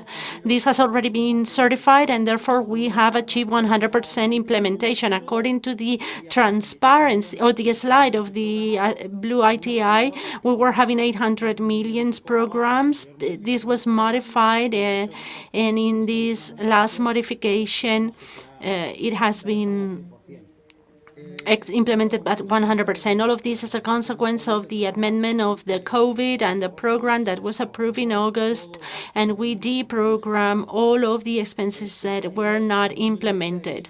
And in 2020, at the beginning of 2020, we chose some transactions of the Axis 1 research and development linked to the blue economy for around 300,000 euros, half of them from ERDF, and these actions are going to be reflected in the 2020 funds. So in the reprogramming that we're going to do in this 2021, because of the REACT, we do not know whether it is feasible or possible to include modifications non-related to REACT and trying to adjust these actions that we've already done and that have been duly fully implemented. That with regards to the 2020 implementation. And as to the deep study that has just been presented by Jonathan, I would like to highlight slide 87, the final part of it, in which they say that for 2021-2027, you consider that you're going to maintain this ITI system, and we think that it will be correct and appropriate to link in a horizontal way to the ITI Blue and the reports of these ITI Blues, the operations that have to do with it in our programs, but just as long, or maybe it's better expressed saying that we need for the management authority to set us the correlation with the specific objective ERDF, the specific objective Atlantic for the next period, and indicate that it is not easy to program these type of actions at the beginning of the period because we do not know what they're going to be or what amount can be allocated to this Blue ITI in this case. And doing what our colleague in Aragon was mentioning, and this has been said before on previous fora, the issue of the co-financing rate could be a premium or a benefit by which it will be more beneficial to participate in a Blue ITI if the rate were bigger. That's all that I wanted to say from the Basque Country. Thank you very much. Joana. Hola, buenos días. Por parte de la Junta de Andalucía, no sé si es representing the posible ver regional la government of presentación que Andalucía, I don't know if it's possible to display on the screen the presentation that we had prepared for the ITI Jaén. Could it be possible for you to show it on the screen? The one for the ITI Jaén? If not, I can begin, and if it's possible, we can show it on the screen, and if not, we'll go into explain some of the main data that we have. We have it here. We're going to be talking about the ITI Cádiz and the ITI Jaén and the programs, and we wanted to highlight one of the added values that we have in both ITIs, which is the governance model that we've had. The governance model is based on a bottom-up approach with different strategic committees. We have a permanent dialogue with the productive and social sectors that are the most relevant in the province. What we wanted to do and what we've done is to empower them, to give them the possibility of participating in decision-making processes in the province in such a way that we can gather the full potential that we have in the province of Cádiz and in Jaén at all levels. Now, once we've seen this in these aspects, that it is key and that we wanted to highlight in Jaén, wanted to show you some of the most relevant aspects, both for Cádiz and as well as for Jaén. These are provisional data that are done now at the end of 2021. These are provisional data. In the previous slide, please. So just to say, with the ITI Cádiz at the regional level, we have foreseen to invest 321 million euros in Cádiz, distributed in the way that you can see in the first table to ERDF 200 million euros, more than 39 in the European Social Fund, and for the PRD in Andalusia, close to 60 million euros. What have we done so far? And this is provisional data. We've already chosen 40 projects for a total amount of 345.5 million euros. We've contracted commitments or obligations for 77 million euros, and we've certified a little bit more than 40 million. If you take a look at this smaller graph, you can see the differentiation per fund, what's going on with the ERDF, European Social Fund, and the PDR. In ERDF, we've chosen 31 projects with an estimated cost of 238 million. We've already 25. In European Social Fund, we've chosen a couple of projects for the amount of 38 million, and for different reprogramming motives, etc. We still haven't certified anything, but we're hoping to do so in this 2021 exercise. And for Andalusia, we have chosen 7 projects for an approximated cost of 67 million, 15 of them already certified. What have we done with these 40 projects? Those are listed in the next slide. These are the 40 projects that we're having in the ITI Cádiz. They're all very interesting. We could get in all of them, but obviously we don't have the time to do so. And they all come from this governance model and from this dialogue that we have with this sector and with the key actors of the province. This is what's being financed with the RDF. We have a center of advisory and for centers that collaborate and that establish links between the university and corporations. Another one, this is a program that provides grants for biomedical research in public centers such as the University of Cádiz, as well as to private research centers. Given the question that you were formulating about the evolution from the ITI in Cádiz, we have the next slide in which you can see from 2018 to 2020 what has been our evolution. And for example, in approved programs, we've gone from 25 to 40, from 269 to 347, and this is the approved cost, but implemented, we go, or in certified, we go from 2 million euros to 40 million euros already certified. That with regards to the ITI in Cádiz. With the one of Jaén, as María Ángeles Bulle was saying, that this is an ITI that has been working for very little time. The operating programs were started in 2018, and in fact they started by the end of June of 2019, when we finally, this was done in a committee of shared authority between regional authorities and national authorities. It was then when we started working, and in the last months of 2019, we approved the governance decree, taking into consideration all of the aspects that we mentioned on the first slide. In 2020, beginning 2021, we began with this new governance model. We created the different strategic desks. We took the projects to the provincial committees, and most recently, we just approved them at the regional committees. For the ITI of Jaén, we foresee to invest 600,000 million euros, distributed in more than 75 million for ERDF, 17 million for the European Social Fund, and a little bit more than 21 for the Andalusia SPDR. And I just want to say that even though we haven't been working on this for a long period of time, we already have 17 chosen projects for 110 million euros. If you take a look at the previous slide, the graph per funds, if you don't mind looking at it, you will see that for the three funds that are going to participate, PDR, ERDF, and PDR, they have a similar evolution, 10 projects for ERDF, 1 for social funds, 6 for PDR, and we've already chosen all of the projects in such a way that we can achieve the investment that we had initially foreseen. As well as with the Cadiz ITI, we wanted to show you the projects that we're going to do. We have a list here of all of them, and as it happened with the Cadiz ITI, they all come from the province and from our governance model, and all of them should be highlighted, but we have some time restrictions, but only mention the number 6, which is a railway line connecting by train an entrepreneurial area or an industrial area so that they can move their products around. And then we're having the 11.1 Plan Aire that we intend to improve employability for people, vulnerable people with different difficulties, in such a way that we provide training, on-the-job training, and we can improve employability. That's all that we wanted to say. Thank you very much for allowing me to take the floor. Thank you very much.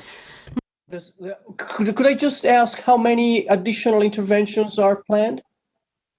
You're the last, or does somebody else?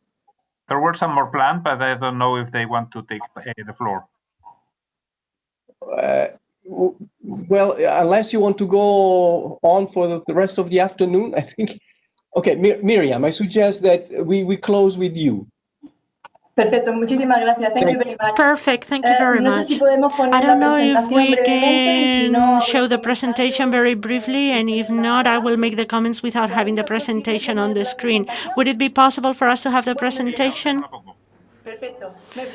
Okay, I'm Miriam Pérez Albadalejo, and I participate as the General Director of Mar Menor, the regional government of Murcia. It is a great pleasure for me and an honor to participate in these yearly ERDF meetings, even more so to let you know about the ITI of Mar Menor. If you don't mind moving into the next slide, well, the third slide, we can go directly into the topic. In this region, for our region, the ITI is the right instrument in order to be able to carry out all the necessary actions for the recovery of Mar Menor, this sea.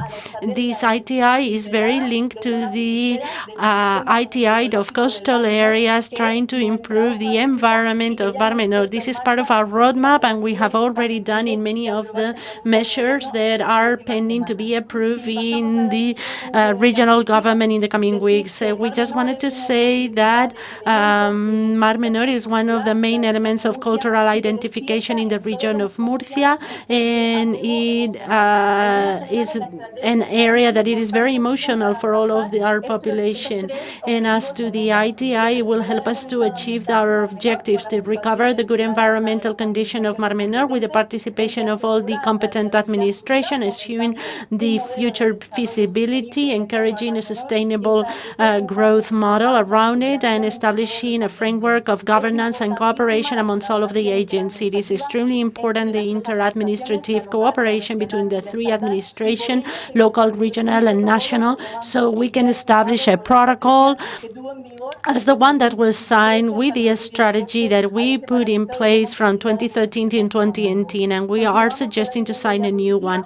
And next slide, as you can see, in the next slide, we've programmed 81.5 million with the support of structural investment in European funds after the different technical adjustments carried out, and we highlight the investments in environment. 46% of the money of the investments are going to use for hydraulic infrastructure investment, according to the Ministry for Ecological or Environmental Transition, and also some investments done by the regional government. These figures have been managed extremely responsibly, but in the future we think that it is going to be necessary to increase the amount of the funds. You will understand this better when we move into the next slide, in which we can show what happened to us in September 2019. The pictures that you're seeing, this slide, this photograph was taken in September 2019 in our region, and it meant a before and an after in the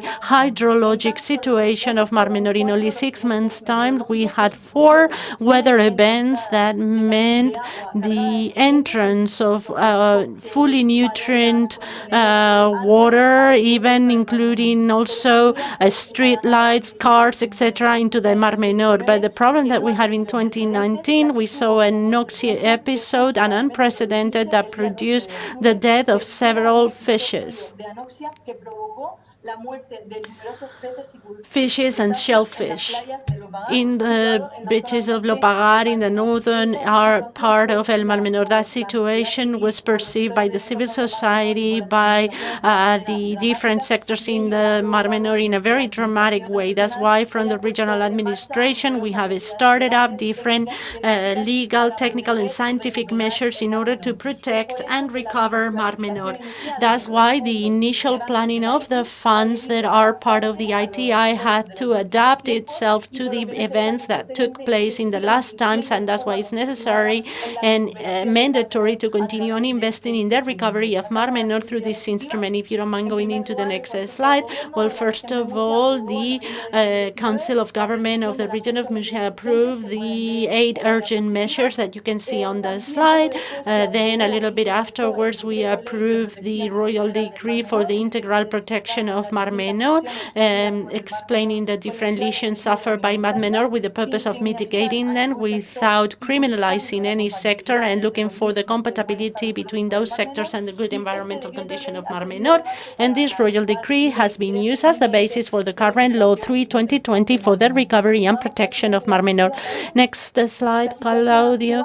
The current situation of El Mar Menor, according to the latest report for environmental monitoring done by the University of Murcia in the month of December, it shows that we are in an instability condition. There is a progressive response, recovering the ecosystem, and still, however, it will be very important to say that all the threats and all the pressures remain in force, and we need to continue on acting, and we have to continue on helping or improving the situation. We can see here that the ITI of the Mar Menor has its own structure to continue on with the monitoring and the collaboration with regards to the governance bodies foreseen. We have the Monitoring and Coordination Committee, as well as a technical group and a secretariat that provide this technical support.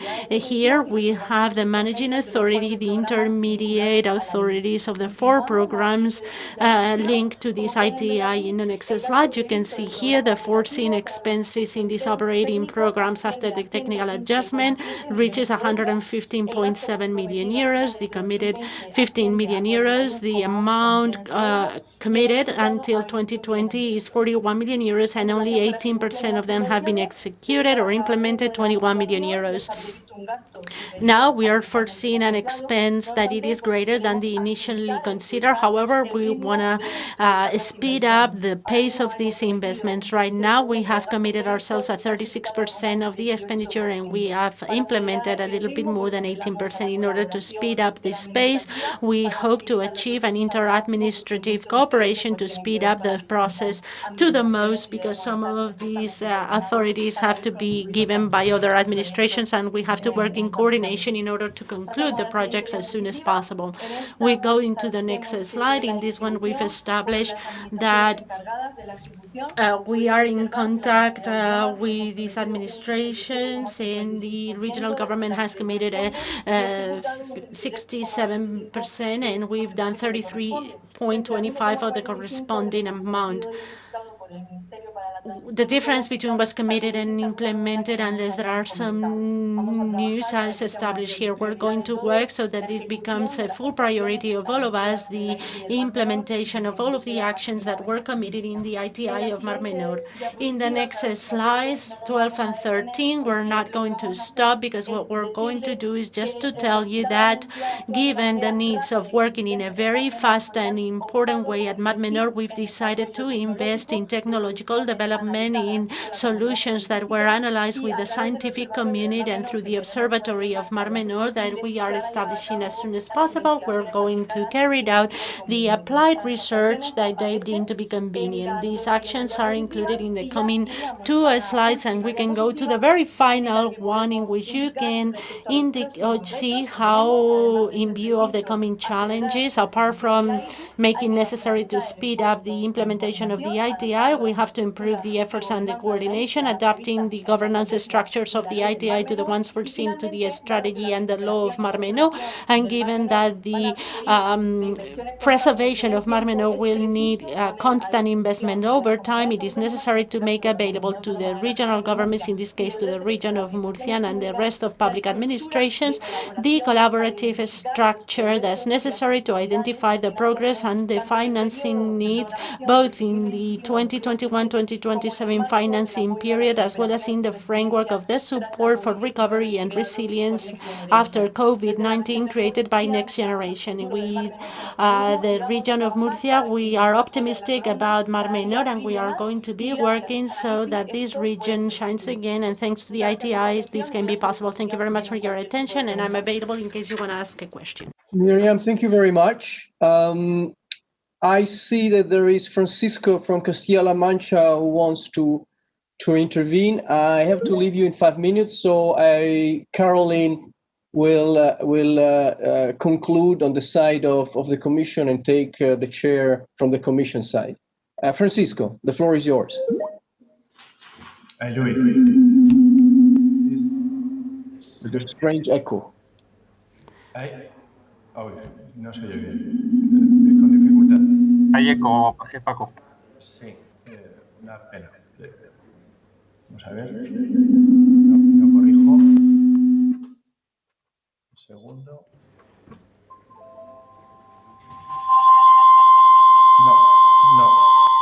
No consigo intervenir.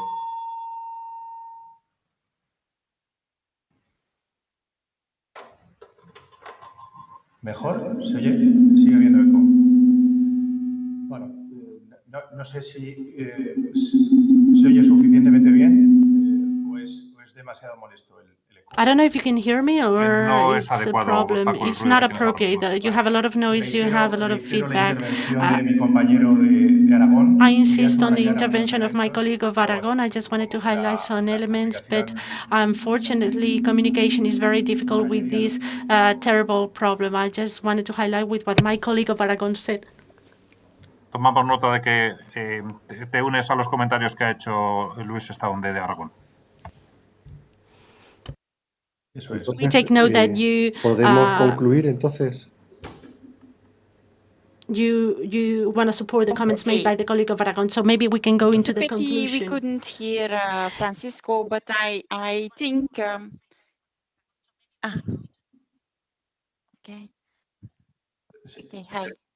Okay, can I take the floor? Okay, so Nicolas had to leave the meeting. I think he has another appointment with somebody from Spain, by the way. So it's a pity that we didn't hear the last presentation of Francisco. I would have very much interested to hear that one as well. By the way, I think this ITI discussions need some additional follow-up because there was so much information which was we had to assimilate this very quickly. And I feel like from the Commission side, it would be useful to have still a specific meeting maybe planned on ITI so that we can look a little bit more in details. First of all, where we stand on the ITIs, but also where we want to go in the future and see how we can have this discussion even with our speaker, our expert who has, Jonathan, who has helped us with this report. I think this would be an offer that we are making, and I think like this we can calmly discuss the ITIs because now we were running, and I don't think that's not so good. I think we need to do that. I have also taken note of a number of other conclusions which we said we would do during the meeting.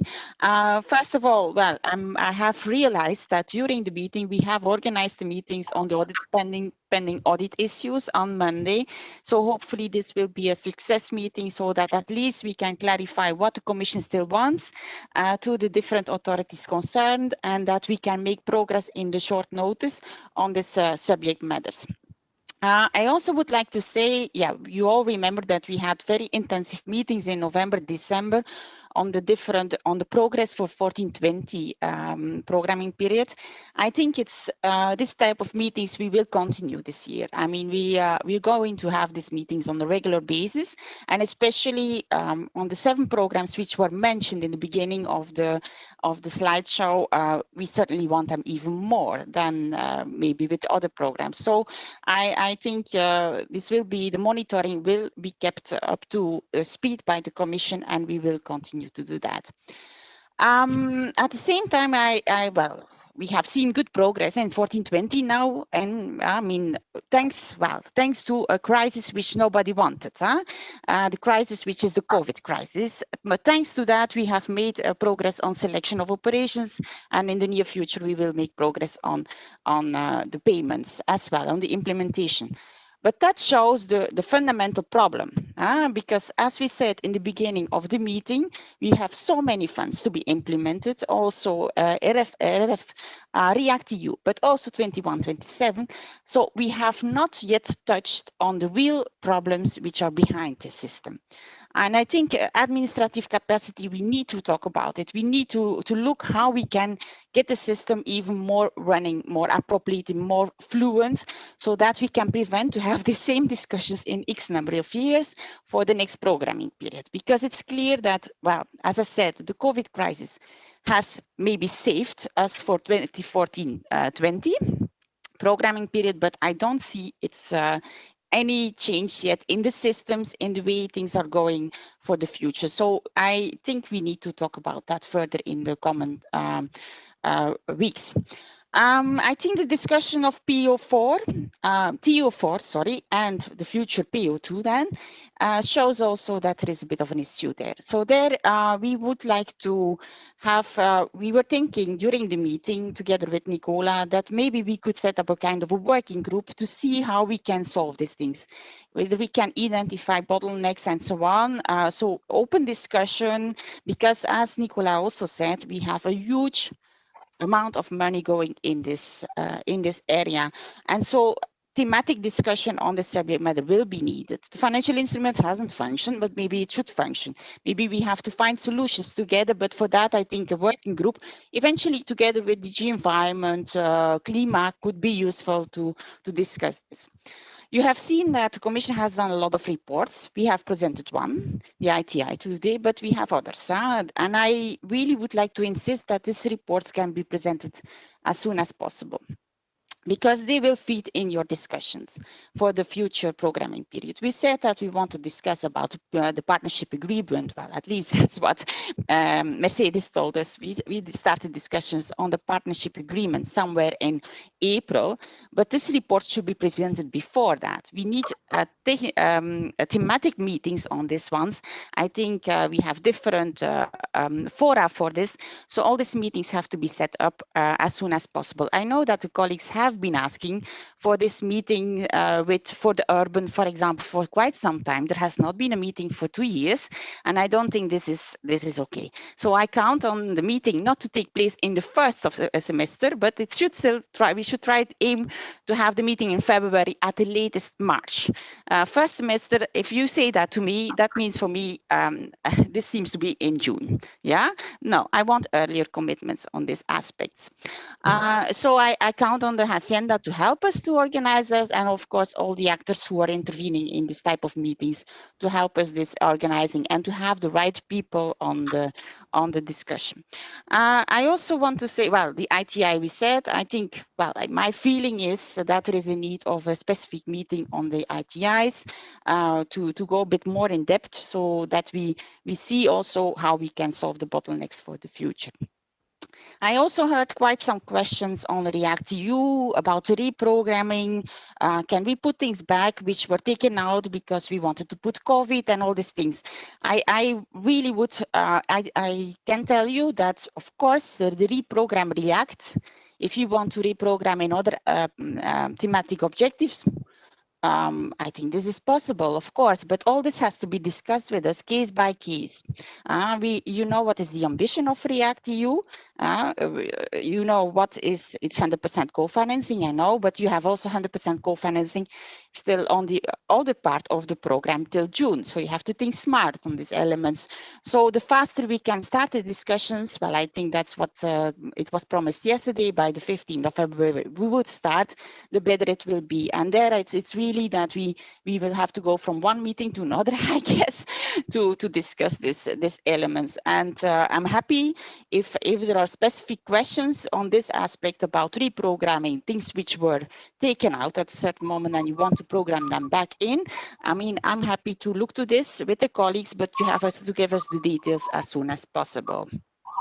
I also wanted to say that you have seen that we have a number of reports that we have finished, and we are thinking of launching another number of technical assistance assignments with the unit for Portugal as well, but maybe also for Spain. And I think we are setting a bit our ideas together, and there I will ask the Hacienda to have a short meeting as well to see if this things that we thought about would be useful. I'm not going to go in details here, but I think it's important that we settle a bit future technical assistance activities.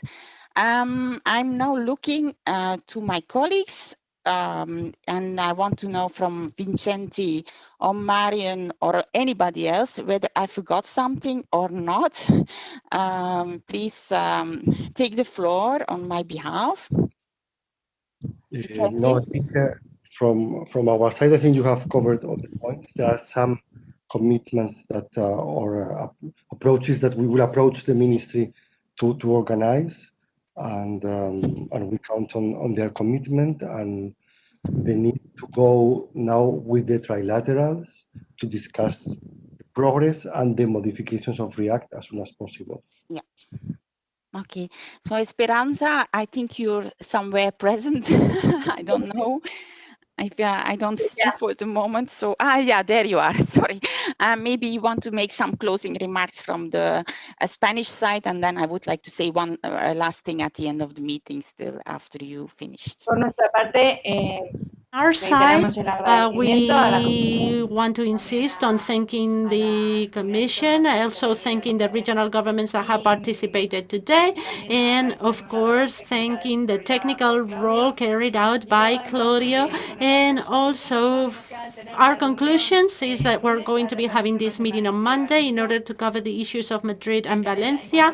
As to the calendar for the partnership agreement, and in order to be able to approve it for the multi-yearly financial framework 2021-2027. We're working on it. We've started taking steps. We want to do it as soon as possible, but with the certainty of things being done correctly so that we don't find into problems. The reprogramming of React EU, we're working on it. The regions will present their reprogramming proposal by January 21st. I think that's tomorrow.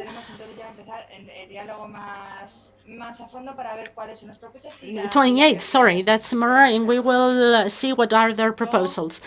And as to the fact that we find ourselves right now with the funds of the 14-20 period that still have 3 years for implementation, we find ourselves with the new programming period 2021-2077 that we have to start working with, and the React EU funds that have to be implemented at a faster speed during the first years of the period. Sooner the better. In fact, they can only be used in these first years of the period. That's why it's very important for us to study things correctly, have a good partnership agreement so that we can proceed in an appropriate way with all of this.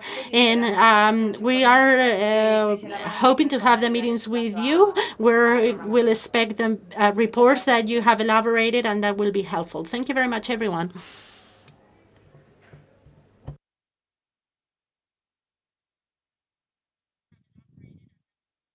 Okay. Muchas gracias, Esperanza. So thank you very much, Esperanza. From my side as well, I would like to thank the interpreters because I have to tell you they did a great job. Well, have you seen? Thank you so much. Well, I'm not native. I cannot speak very well Spanish yet, but I'm studying hard. But I have to tell you, when you start to speed up, guys, for me it becomes very difficult. I mean, I can follow when you start slowly. You speak slowly, but when you're going in speeding mood, sorry, my Spanish is not up to the standards yet. So, but I will continue to invest on this. Actually, what we intend to do is a kind of a follow-up letter, and maybe some minutes as well, in which we say what the Commission has, the main conclusions of these meetings, commitments that we want to raise, and like setting up meetings that we really think that this meeting. So we will draft something like this, and this will be sent to the Hacienda, and please share it with all the colleagues concerned. I also want to thank you for this organization of this meeting. I think at the end it was a successful meeting. I mean, with a huge difficult task for Claudio to get all this done. He spent a lot of time with us also to test and all these things, and I think it was fantastic to see that we had at certain moments more than 200 people online. So I think this is something like a call for the future. Even if we come to Madrid, I think we should always have an online session, a mixed meeting somehow. People, a hybrid meeting, they call that nowadays. People online and other people's in the room.